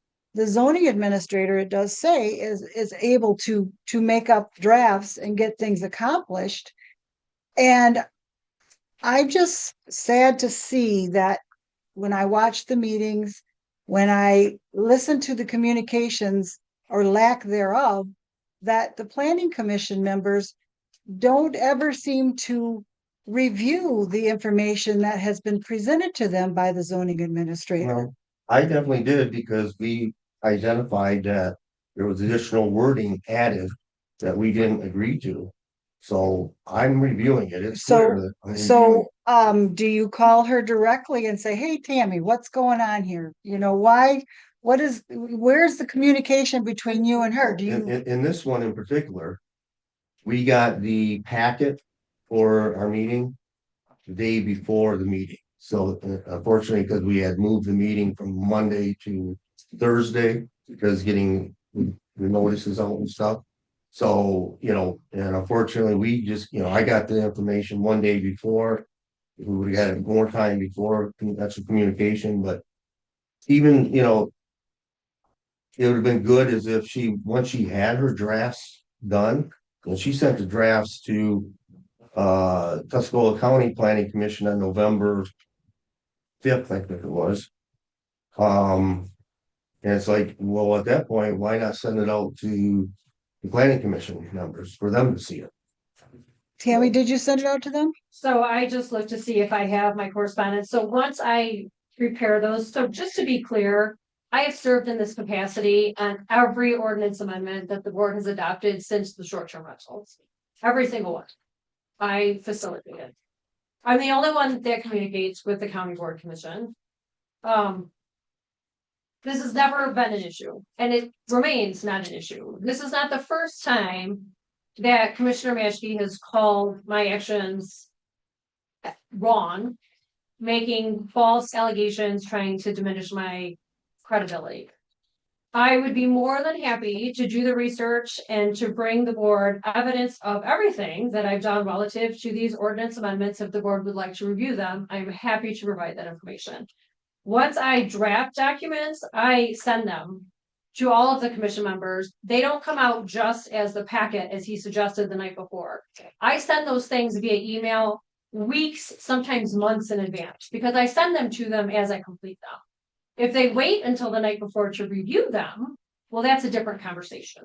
The information that was provided to the county was information only. These are the things that are on the planning commission's agenda for a public hearing that would potentially be coming to the county. That was at the request of the chair. You're happy, everyone in this room knows who the chair is. You're happy to call him and ask him if that's the case. The information that Ed's specifically referencing in terms of 503J, it was myself that called to their attention the fact that that last sentence had been added. That last sentence was added as a recommendation with all of the, let's just say, issues that we've had with the gravel pit. And whether or not 1802 applied to all of those applications under our ordinance. And that last sentence makes it clear that it's not specific just to 1802, but it also incorporates everything else in the current ordinance. I called that to their attention, that was the recommendation and that I added it in. They chose to exclude that sentence and make their vote absent that sentence. And so I modified that language And then I sent an updated version to the county. I agree. Okay. You did a good job of the clarity. All the ordinances she has brought, the proposals she's brought to that planning commission. She points out any changes. She does what we've asked. Then we always talked about it, usually tore it apart. It made it easier to have these in front of us in such a logical manner. I never understood why there was such a struggle that no one would communicate to her when she had a question. I did. If I had something I didn't understand, I'd shoot her a question. Then when I got to the meeting, I'd understand what I'm reading because I had had a question earlier. Several of them admitted that they did not call her with their questions. It's a difference of personality, I guess. But And even here today, she's clarified why Okay. she sent that to the planning commissioner for the county because he requested it. And he didn't say that that was the ordinance. She said, here's what we're working on. She has just as much say as you do, Robert, so she can complete her thought. Well, my only problem was you guys want to let Peggy talk, but you let Tammy talk. The reply on, that's where I got a problem. What are you talking about? When Peggy wanted to reply to Tammy's deputy zoning administrator, She you can, guys said no. she can reply at the second public Well, comment. so could Tammy. I, I'd like She's- to reply to some things, Robert. Can I? Because I'm in the audience? No. Okay. Well, then I don't know why anybody else. Well, then, is. then Tammy Administrator, shouldn't she's be a part of this and she's. Exactly. She's still a public, she's in the public when she's not giving zoning. Zoning administrator. It don't matter. She is. Information. She is always the zoning administrator. That's right, At I these agree. meetings and her job. Until the zoning administrator So, report is done, she's in the public. No, she's not, Yeah, Robert. she is. Don't bother So arguing. sad. So Also, she is not covered under the planning commission bylaws. Those bylaws are for the planning commission members of that commission. I just want to point that out, Ed. so again, Tammy, I did not receive earlier copies of these. I know you had a problem when I retired June 30th. Of getting my email correctly that I sent out. I don't know if that was the reason, but I did not receive any of these updates until the day before our meeting. So again, that's even if that is the case, that doesn't No. discredit the reason that I sent something. You're out of order. I'm not out. Yes, you are. so again, I mean, since Jennifer had resigned, I mean, we had a very good system of how things were, secretary would handle it. Luann, I know, being on two boards and that, she did a great job with meeting minutes, but we never did roll out who was doing every particular job. Something that probably we will need to, the planning commission will need to review again. Does the board got any more questions for Ed? Thanks, Ed.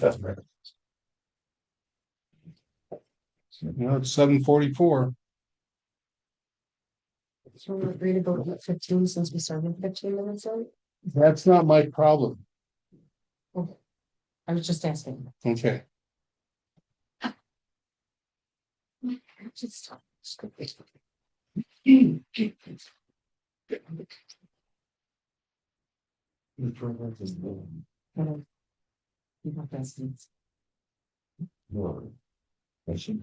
Okay, we can move on to action items. You're gonna talk about the swap?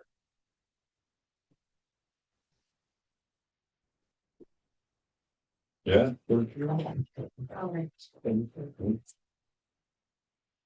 Okay, action items.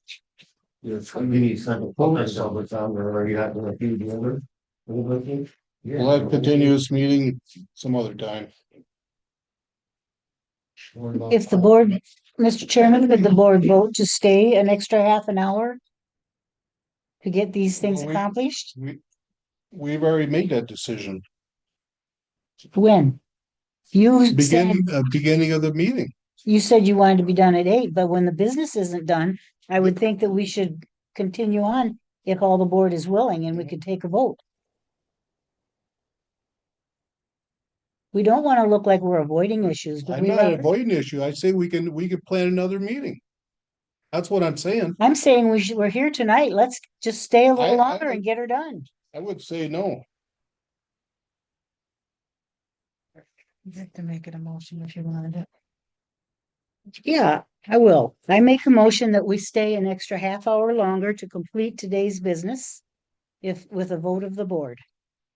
So you're saying that we go to action items 8:15.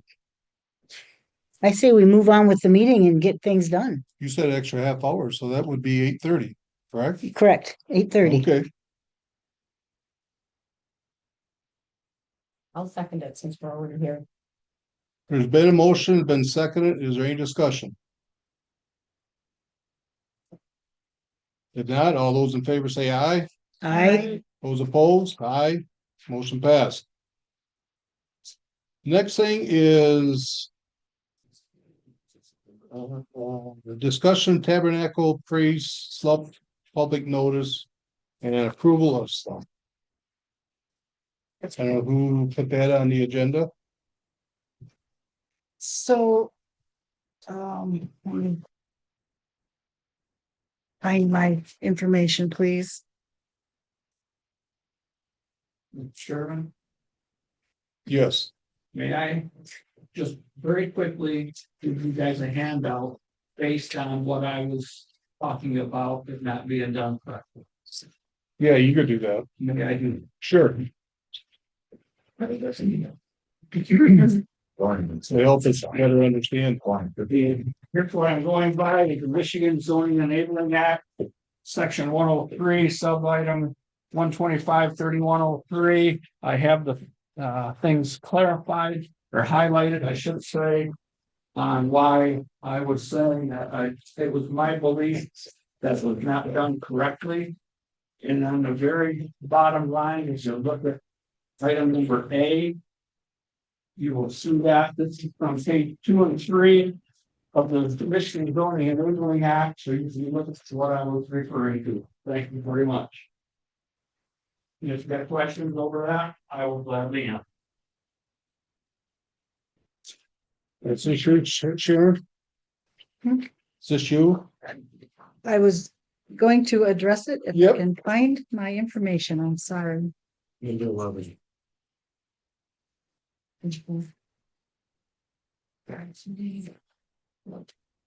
Is it here from the church tonight? Down there, aren't they good? I don't think they were. Notified you were gonna be talking about? Yeah, I think so.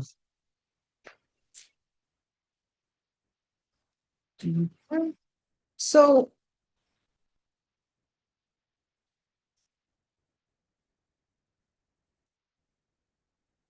Eleven and 12 comes together.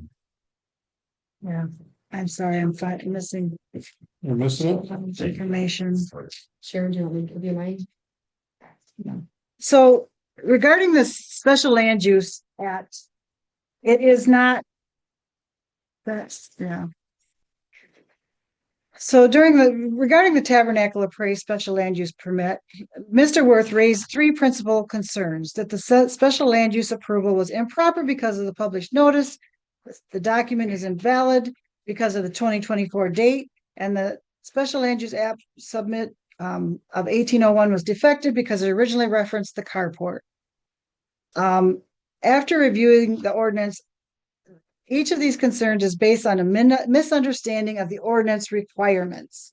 The Millington Township zoning ordinance requires public notice for the special land use itself, not for an accompanying site plan review. Site plan review under Article 17 is an administrative function and is not subject to separate public hearings.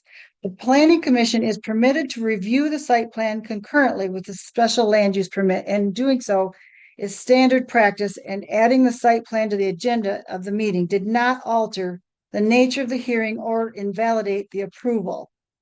The incorrect date is in error, is non-substantial errors of this type. Incorrect dates, typos, formatting issues are routinely corrected administratively by the clerk or the Planning Commission. No additional action by the Planning Commission is required.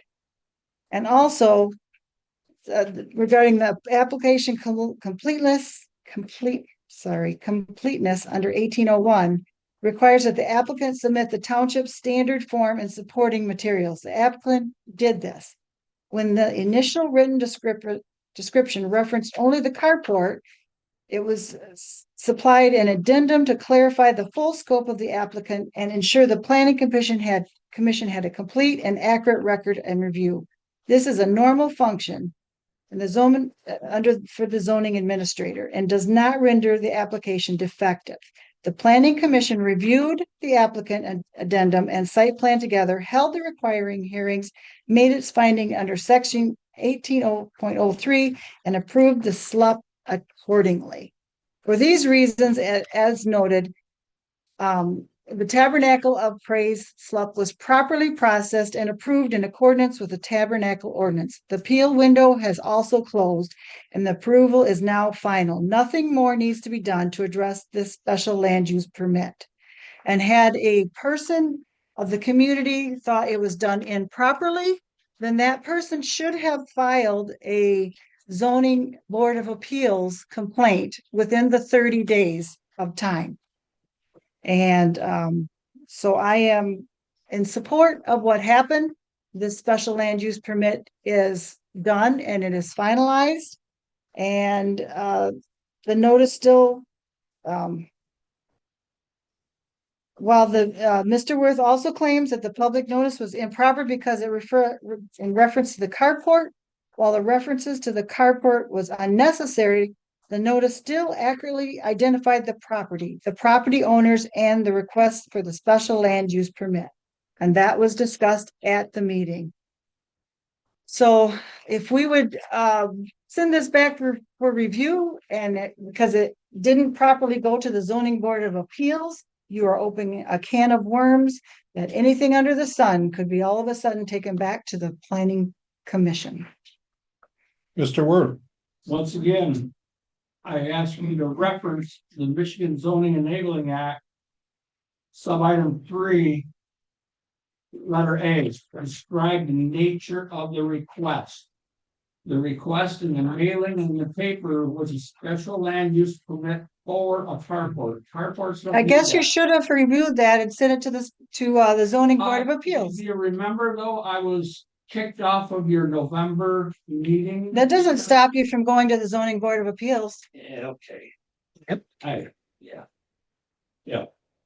Because have you ever looked up the definition of a site plan? You don't have site plan. Is No, I you shouldn't be talking. This is a public comment, Mr. I Wood. sure will. Thank you for clarifying that.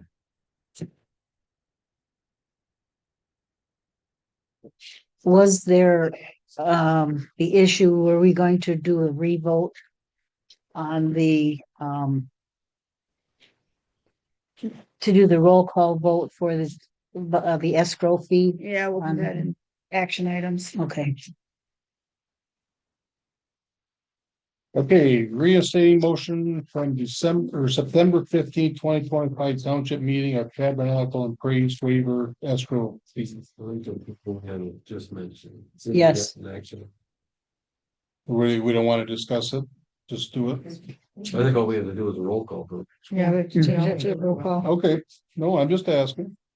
Discussion of adding the open meetings act violation to the potential draft charges against planning commission of malfeasance and malfeasance and non-feasance. Okay, well, this one, this, since I understood it better, instead of like in January, we held a hearing. And we're not. I feel that the Open Meetings Act violation, the alleged Open Meeting Act violations, those should be added to the draft charges that we have, that we can send to the attorney, and we can discuss that on the January 19th meeting. But I don't think we need a full-on hearing on January 19th. We need to have our attorneys look over the draft charges to see if there's anything to have a hearing about. They'll validate or waive, kids who can wade through everything. That way we're not trying to do a hearing of only parts of the allegations. So that was my suggestion. I think that's a good idea. What I don't like is we always follow Robert Rules of Order. In that Robert's Rules of Order is investigation and trial that we did not follow. It says an investigative committee must be appointed, charges must be preferred, and formal trial must be held. A society, which is us, has a right to investigate the character of its members and officers as may be necessary to enforce of its own standard. But neither the society nor the member has a right to make public or any information obtained through such investigation. Okay, We so that's back. violated that because we printed it out. Also,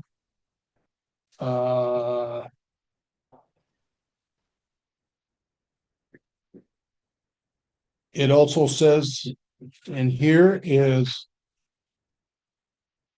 to make any of the facts public may constitute libel. Libel is the public false statements that is damaging a person's reputation, a written defamation. Libel when you do written defamation, slanders when you speak it. We written it and we also talked it. What I find quite amusing is and sad is we want your attention. We want you to attend a meeting on better communication, but we are trying to get rid of you on charges that don't pertain to you. All these charges are bogus, but one that I don't know about, and I want to be on the committee. I have the most knowledge, putting the facts in charge. How do I know the planning commission is a target? Because I, like them, I also was or still am a target.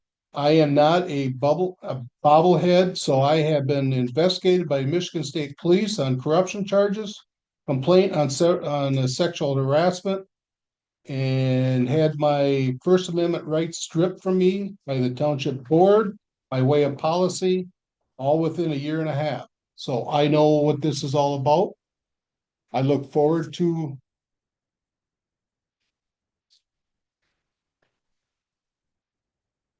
I don't,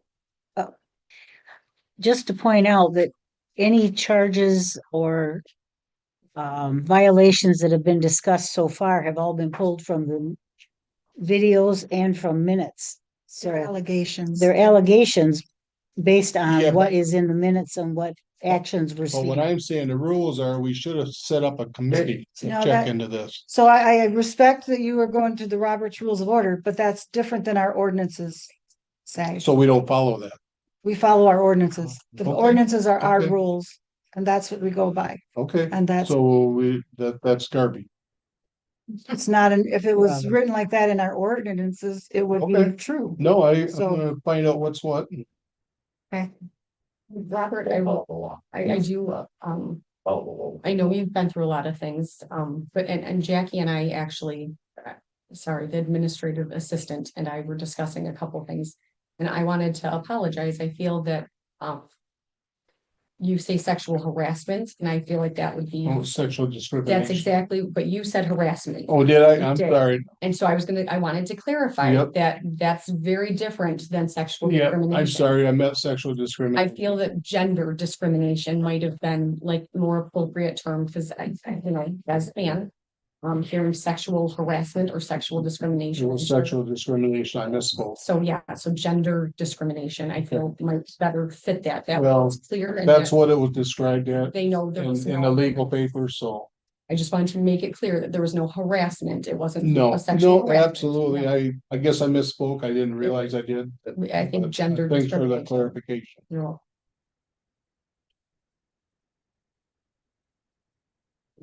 Robert? But I think Just, I know public comments over, but at quarter after you're planning on going to the actions. And I do think you probably should have public comment before you do the actions that you are gonna cover tonight, just the time check. The ordinance amendment things, we don't really have to go over, we've already gone through, right? We just have to approve them. Yeah, Accept them. one public hearing compared to multiple. Yeah. About the same subject. That's what I was saying, is I think you should have one public hearing with everything included after the attorney has had time to go through and decide If what is the- accurate. I'm not concerned. Yeah, the attorney Okay. needs to do that. So if- I believe the next thing is ordinance amendment appeals to correct clerical error. Yeah, I think, so 14, 15, 16, 17, we all have, 14, 15, 16, we crossed Yeah. out, but we're at 17, correct? those are 14, 15, 16 of the voted I can items. speak on those real quick. Yeah, real quick. So on November 13th, the Millington Township Planning Commission held public hearings and voted to recommend adoption of 5 zoning related ordinances. These ordinance amendments were reviewed and recommended by the County Planning Commission during their December 3rd, 2025 meeting, and now need to be brought before the board for final adoption. That includes section 5.03J, which corrects the miscitation so that extractive activities references the proper ordinance 1802 versus 1803. That includes section 1415 with regards to recreational vehicles and 1409 with regards to temporary dwellings. Both of those ordinance amendments add a requirement that the applicant provide a written description of sanitary waste disposal methods during permitting. And that is documented and retained by the township, and that is per the Department of Health and Human Services recommendation.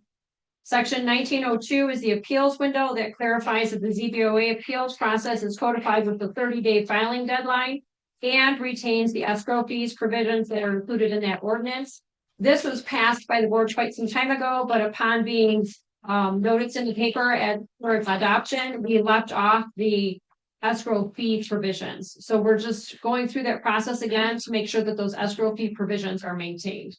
And finally, section 14.14C, the moving of buildings and used manufactured homes. This updates the inspection and financial assurance procedures.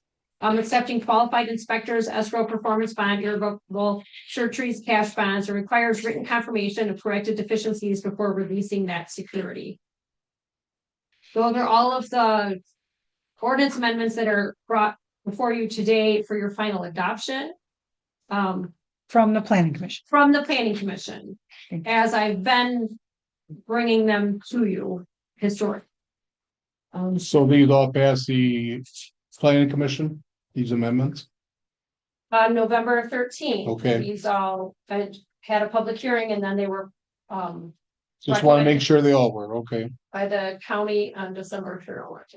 I believe maybe you made a misspeak in your motion when you said 14, 15, and 16. I think That's action items. 18. 14, 15, 16 Okay. action items. Got it. Okay. Okay, Oh, it's just action items. action items only. Oh, I didn't have it marked that way. Yeah, sorry, I should have clarified. So the So now we can move on to the anti-discrimination harassment policy, So 18, 19, and 20. 18, 19, 20 of, Yep. so. Yeah, so we can move on to the 21 of the old business if you would like. There's a little, which I have reviewed. Great, don't just look at mine. It's Which, it's the one that you brought to us, the discrimination is way in the back. all the way in the back? Yeah, Well, I think the last item and I'll define it over. Keep. Okay. yeah. Policies, okay.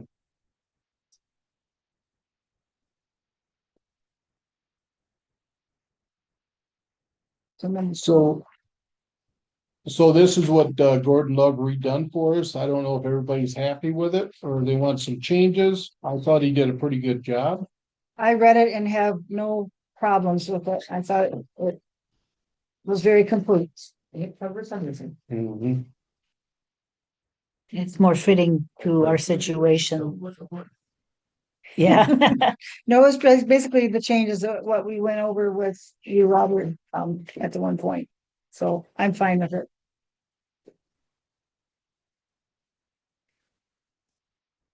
So, MTA, the 22. MTA conference, April 20th through 23rd, 2026. Registration opens January 5th. That must be this right here. Yeah, so basically it's just if we want to approve everyone going.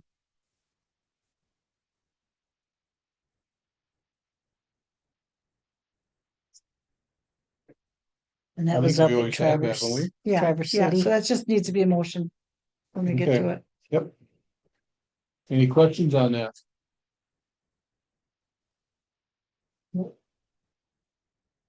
Okay, second public comment.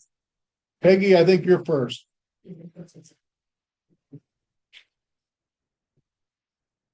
Sorry, Bob. You're right. And you don't want to pay. Next case 7951 Houston Drive. With regard to the zoning administrator's comments, fact number one, from the information I received, the deputy ZA was sworn into the position on June 26, 2025. Fact number two, please refer to the sales receipt from Menards dated 8/25/25.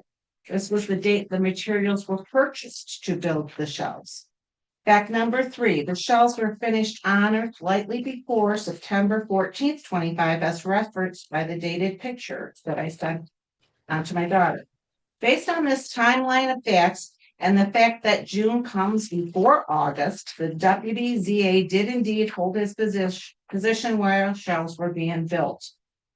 I'm very disappointed the ZA made the statement that the account provided during public comment was false, basically calling me a liar without even contacting me to learn more about the situation and gather the facts. The ZA simply assumes the claim is inaccurate and states so in her report without any investigation or fact finding on her part.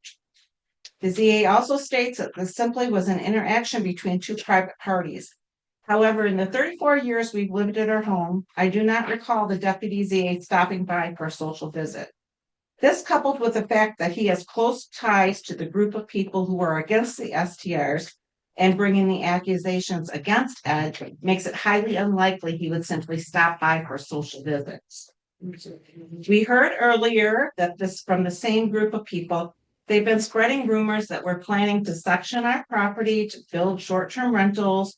Another rumor going around was that we were going to build a campground on our property. I even heard that our garage was going to be a bathhouse for the campground at one point in time.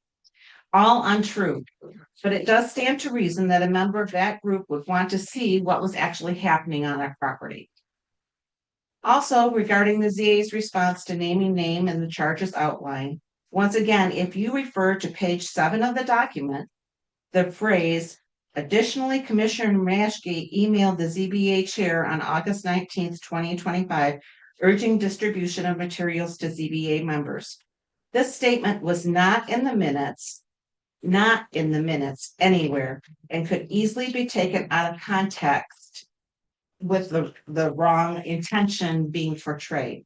And Ed is happy to email a copy of that to anyone if they would like to see it.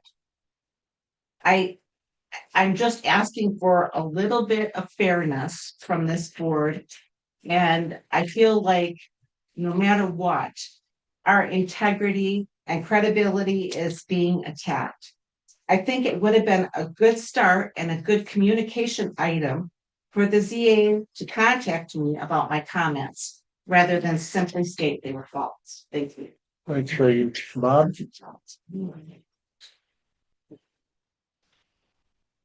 Ready? Start it up, Joe. On the Open Meeting Act, when the text message, when I FOIA'd all your information and nobody told me about the text message until you mentioned it, Robert, and Mrs. Cameron sent it to me. When Mrs. Jarzell replied, thank you for sending that. I'm sure it will be helpful. There's your possible violation. That's acknowledgement. Don't even. And when you're talking about the planning commission, your zoning administrator emailing your planning commission with comments and questions, and if they're replying, are they violating Open Meeting Act? Is it a quorum? I'm just asking. Is it a quorum? I don't know. Just asking. Is it blind carbon copied or is it carbon copied? Blind Those will carbon. have to be FOIA'd. And also, thank you for verifying that my alleged discrimination when you didn't have to vote in Mr. Motzky to vote. I'm just saying, I want to thank you two for confirming that. And also, thank you for ignoring the Michigan Zoning Enabling Act. Your zoning administrator should be well aware of it, and your, at the time, secretary who put the mailings and notifications together did not comply with the Zoning Enabling Act. Right there's malfeasance, misfeasance, or nonfeasance that should be addressed and investigated. Why you continue to ignore these things? Once again, this is Michigan law, the Zoning Enabling Act. Thank you very much. And yeah, we'll go formal complaint or prosecuting something. Thank you. Thanks, Bob. I won't speak to their level. I'm not gonna go that low. Okay, anybody else? Go ahead. Well, Go ahead. Calvin Zavitz.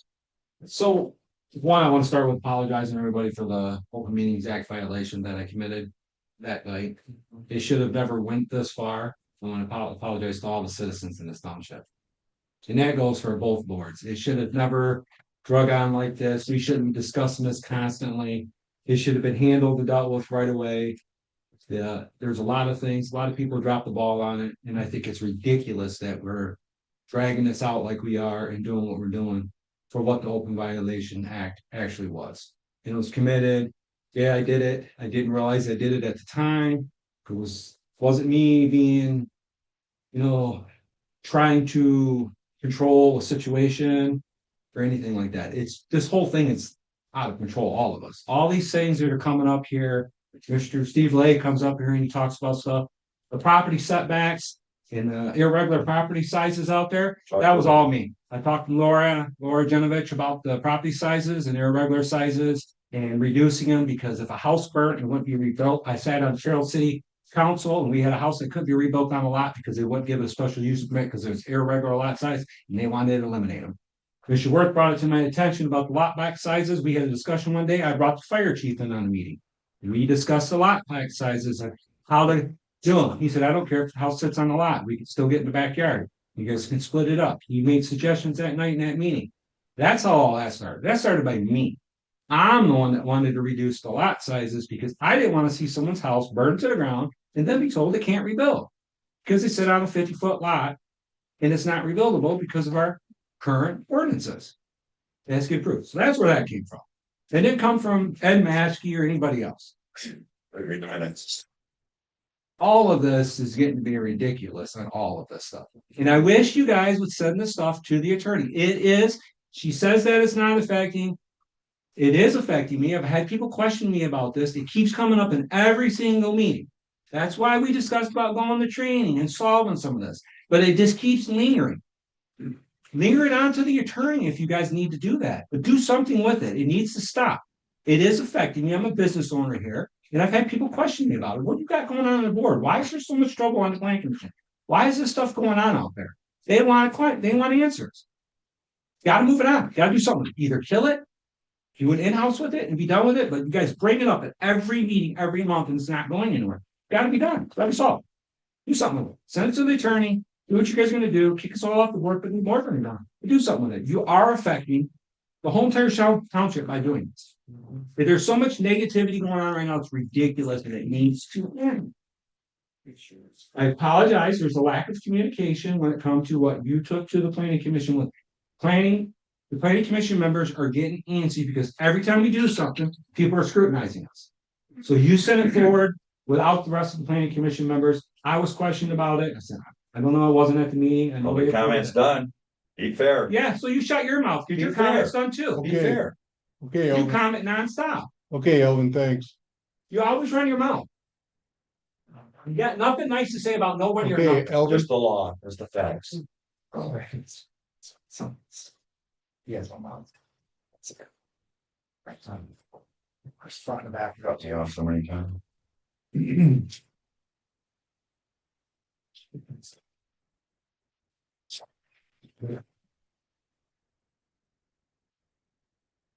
So every time I come to What's these your name, meetings, please? and- my name is Nick Aquino, 3132 Houston Drive. Thank you. Been a Lake resident, owning the home since 2013. Every time I come up here, I just continue to find more and more violations that we continue to make, Robert. I have formal charges to make. Actually.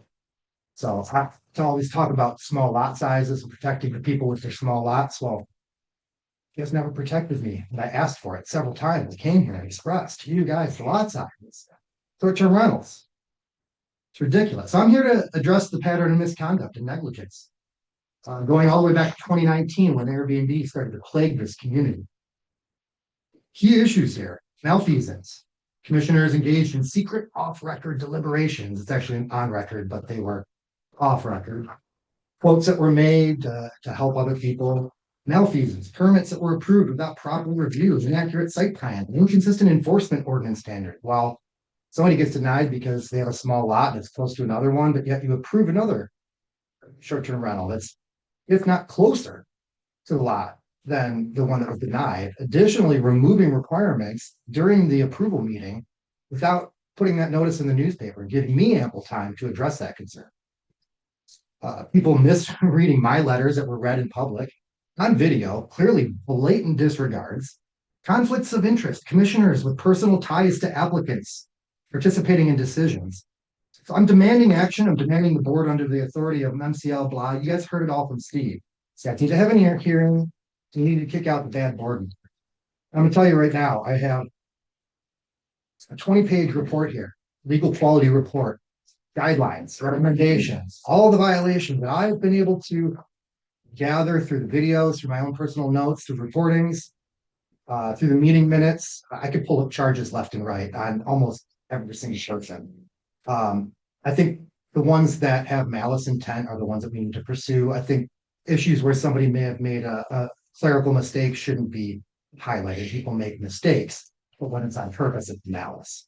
And I think you guys have a responsibility to hold these hearings. And if you don't, then that's you being accountable. And Robert, specific to you, I have a whole list of charges against you. Basically, it's nonfeasance. You've done nothing since all of this has been going on since 2019, nothing to address this concern. You're a shameful person. And I've told you many times in public, you talk to these ladies, horrible. Gender discrimination is 100% your motive. You're awful. And I would love for you to feel the same way that they felt. Thank you. Let's put it that way. Thank you very much. Trip on your own words. Hope you don't hit your nose on the way out. Okay, any other second comment? Okay, action items. Quotes for security cameras and drop boxes. I make the motion. Hold on, I have to find some shit. Let's try that. Page one. Oh, you got it. Yes. I make a motion that we'll accept the quote from Simplified IT to install our security cameras for January 1st. Support. Okay, it's been supported, and let's take off the sales tax. Okay. Okay, you've heard the motion been supported. Is there any discussion? Now, Laura, we need a roll call, please. Jarzell, Yes. China, Yes. Camry, yes, Cook, Yes. and Loomis. Yes. Are we gonna postpone the quote for snow pusher? What do you wanna do? Is there, just because it is winter, is there any way, let me know if I'm wrong, is there any way to vote on like the amount? If we can get that. So could we vote on an amount, like if it's $4,000, we're okay with that? Or do you need? So what was the question on that as far as? It was. What is the background kit? I would dare say it's probably included because it says pullback grade, but I don't know if But that's. that's on, aren't you referencing the CMO? Do you want us to allow you up to 5,000? I'm not trying to spend more money. I just want to get the. No, I mean, But if- so you can get it going. That's what I'm saying. What I'm saying is, if we would, even if we would go over the second one, because if you find out that this one has to have another additional thing that they didn't quote you, Okay. So I would make a motion that we approve up to $55,300 towards a snow pusher, Just look rubber into it. blade. Okay. And then you could purchase whichever one they feel is the best within, but I'll be in contact with you. I'm gonna second that motion. You've heard the motion and second. Is there any further discussion? If not, you need a roll call. Yes, please. Cook, Yes. Family, yes. Heine, yes. Jarzell, Yes. and Weems. Yes. Thank you. Board of review appointment. I think, we've already agreed to Gerald. No, not to Board of review. Review. Court of review, that's what. Oh, I'm sorry, Brittany. I'm sorry. I was looking at the next one. Yeah, board of review, Brittany Hartston. I make a motion, we put, Brittany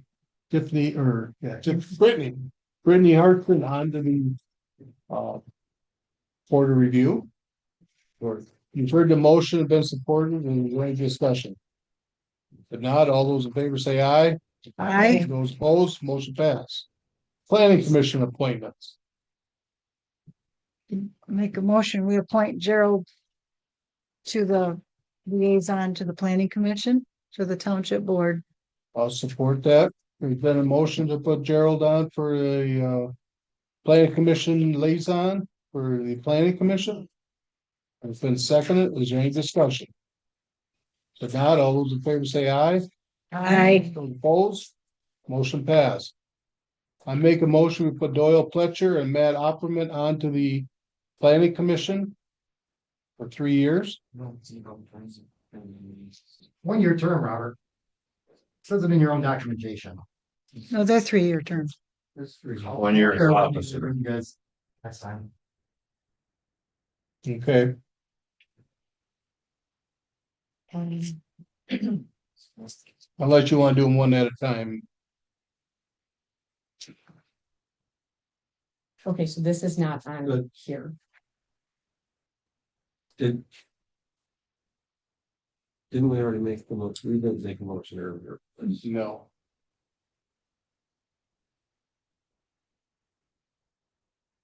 I would like to see what other candidates we can get in here. Do people have to turn in resumes? I mean, is there? I have I know that you look them over, but do people turn in resumes? Is that how we? Well, we could, yeah, we could advertise, Well, did that one die because non-support? I didn't hear a second, so I assume it did. Okay, I will make a motion to direct the township clerk to publish a public notice soliciting applicants for planning commission membership. Support. You've heard the motion, been supported. Is there any discussion? If not, all those in favor say aye. Aye. Those opposed, motion passed. Retention bonuses. I make a motion, we keep the same as last year, administrative assistant $500, the fire chief $250, each section $200, and cleaning $50. Support. You've heard the motion, been supported. Is there any discussion? If not, roll call, please. Cook, Yes. Cameron, yes. Heine, Yes. Jarzell, Yes. and Loomis. Yes. FOIA update forms and procedures. It's just, I make a motion that we update our FOIA. To for mile delivery. Thank you.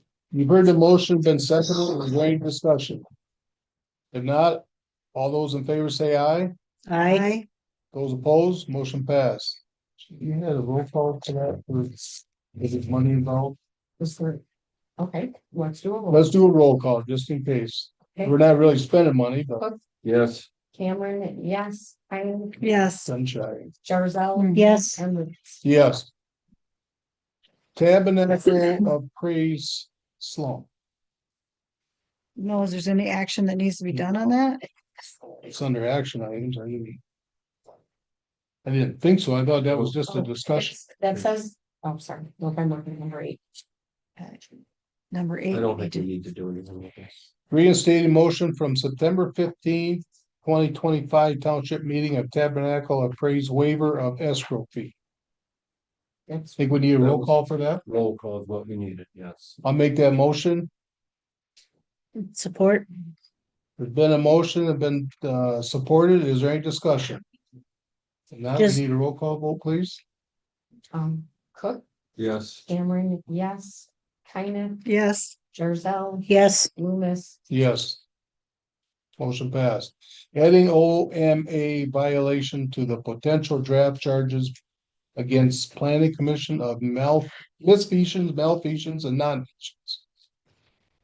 I make a motion to add the December 4th, 2025 Open Meetings Act allegation and conflict of interest presented tonight, December 15th, 2025, to the existing outline of potential charges against the planning commission members, and to direct the zoning administrator and township attorney to proceed with the next steps outlined in the potential charges against planning commission members for malfeasance, and nonfeasance in office document. Dated October 20th, 2025. The township board shall review the draft of formal charges and an evidentiary report prior to setting public hearing dates. does that take the place of doing the hearing in like, we're not gonna do the Yeah. in January, we just, that way this gets rolling and we can figure out it's all in one thing instead of- Yes. Okay. So it'll all be done January No. 19th? No, but at least it gets it started. Oh, okay. now. They would. I didn't know if you folded the two together. They would bring Yes. all the charges here, and then that would be where we would decide if a hearing, if the charges were warranted, and then from there, a hearing would be set. Or if the charges aren't warranted, then it puts everything to rest. Support that. There's been a motion, it's been supported. Is there any discussion? I would like to just say, I agree with Alvin, that this is just dragging on way too long. Yeah, one step forward and two back, right? Okay, you've heard the motion, have been supported. Is there any discussion? If not, all those in favor say aye. Aye. Those opposed, motion passed. Number 10, ordinance amendment, section 14.14C, moving of buildings and manufactured home and other structures. Oh, these are all the ones. These are the ones the planning commissions just sent to us. Yeah. I don't mean to interrupt, but when does the planning commission get legal representation on these charges that you guys are putting forward? As soon as you get charges turned into the insurance company and you get legal representation. I'm just telling you, that's what I've been told by the insurance company. That they will look at the charges, see if they wanna give you legal representation. My understanding was that since we're the ones making the call, it's not like the attorney is going to go through and either validate or not validate any claims against the planning commission. Once the attorney has determined whether those are valid or not valid and gets back to us, then we make the judgment call. We're not going to be paying an attorney to like represent us and an attorney to represent the planning commission, because at the end is the township board. Did I? No, we're not misrepresent gonna that? pay, they're gonna be covered by the insurance company. I don't believe. Okay. that's correct. I'm just telling you what the lady told me that I talked to. We'll find out when the time comes, I guess. It's good to be best to look into. Okay. I make a motion to accept the ordinance amendment, section 14.14C, moving of buildings, manufactured homes, and other structures as presented. Support. You've heard the motion, been supported. Is there any discussion? If not, all those in favor say aye. Aye. Those opposed, motion passed. Ordinance amendment, section 14.09, temporary dwellings, and 14.15, recreational vehicles. I move we adopt the Millington Township amendment for section 14.09 temporary dwellings and 14.15 recreational vehicles presented before us that's been recommended by the Planning Commission and reviewed by the Tuscola County Planning Commission. Support. You've heard the motion, it's been supported. Is there any discussion? If not, all those in favor say aye. Aye. Those opposed, motion passed. Number 12, ordinance amendment section 5.03J to correct an incorrect citation from 18.03 to 18.02. I think that's just a clerical error, if I'm not mistaken. Yeah. Or no, Right, you're right. Yes. I'll make a motion to make that correction. Support. There's been a motion and it's been supported. Is there any discussion? If not, all those in favor say aye. Aye. Those opposed, motion passed. Ordinance amendment 19.02 appeals to correct clerical errors. I move that we accept the ordinance amendment 19.02 to correct the clerical error from the original publishing. And to be noted, there were no changes. Support. You've heard the motion, been supported. Is there any discussion? If not, all those in favor say aye. Aye. Those opposed, motion passed. 17, anti-discrimination harassment policy. Oh, we did. The discriminant 17, Yeah. I'll make the motion that we accept the anti-discrimination policy that was presented to us. You've heard the motion. Support. You've heard the motion, been supported. Is there any discussion? If not, all those in favor say aye. Aye. Opposed? Sure. Motion passed.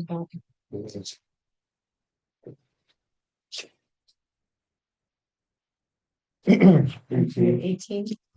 Yep, I'm just looking to see what the cost and stuff was. It's the very day last. Very last I one. don't see a cost on there. It's the last 2 pages.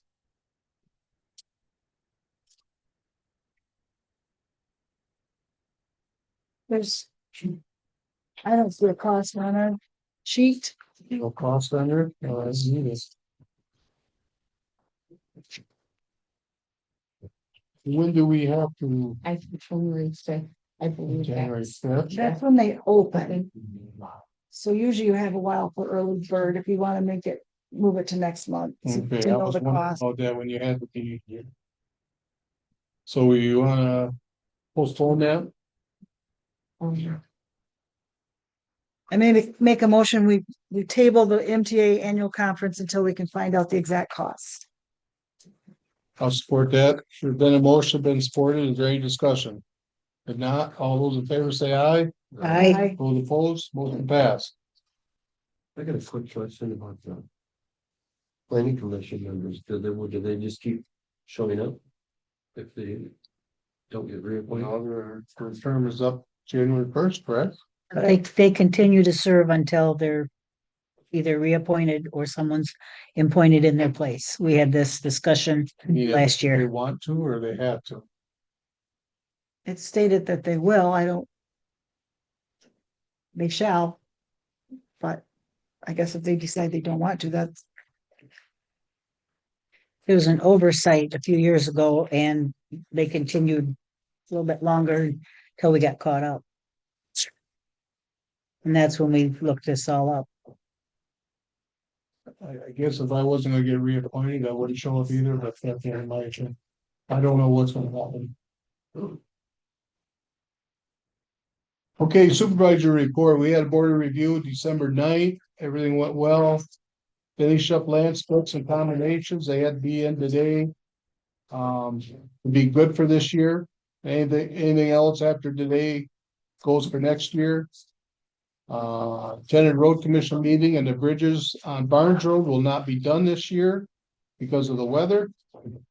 And work with attorneys on upcoming litigation for the township.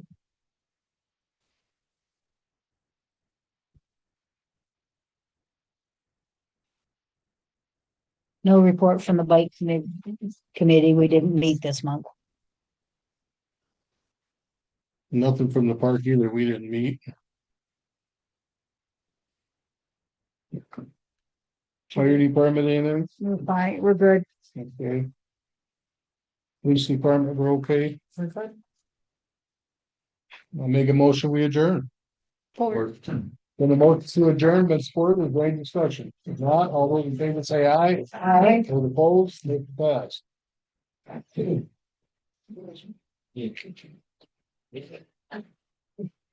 Did you guys initial those? No. I did not. Thank you.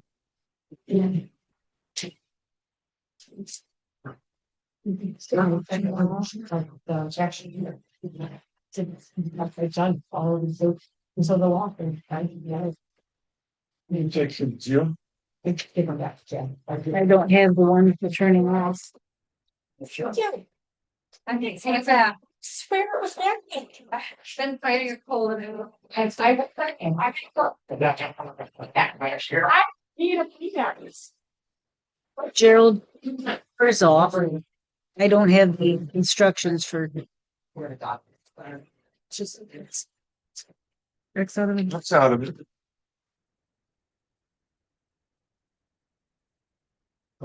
Let's keep that moving. No, this is still on. So take this big. And I did. I never.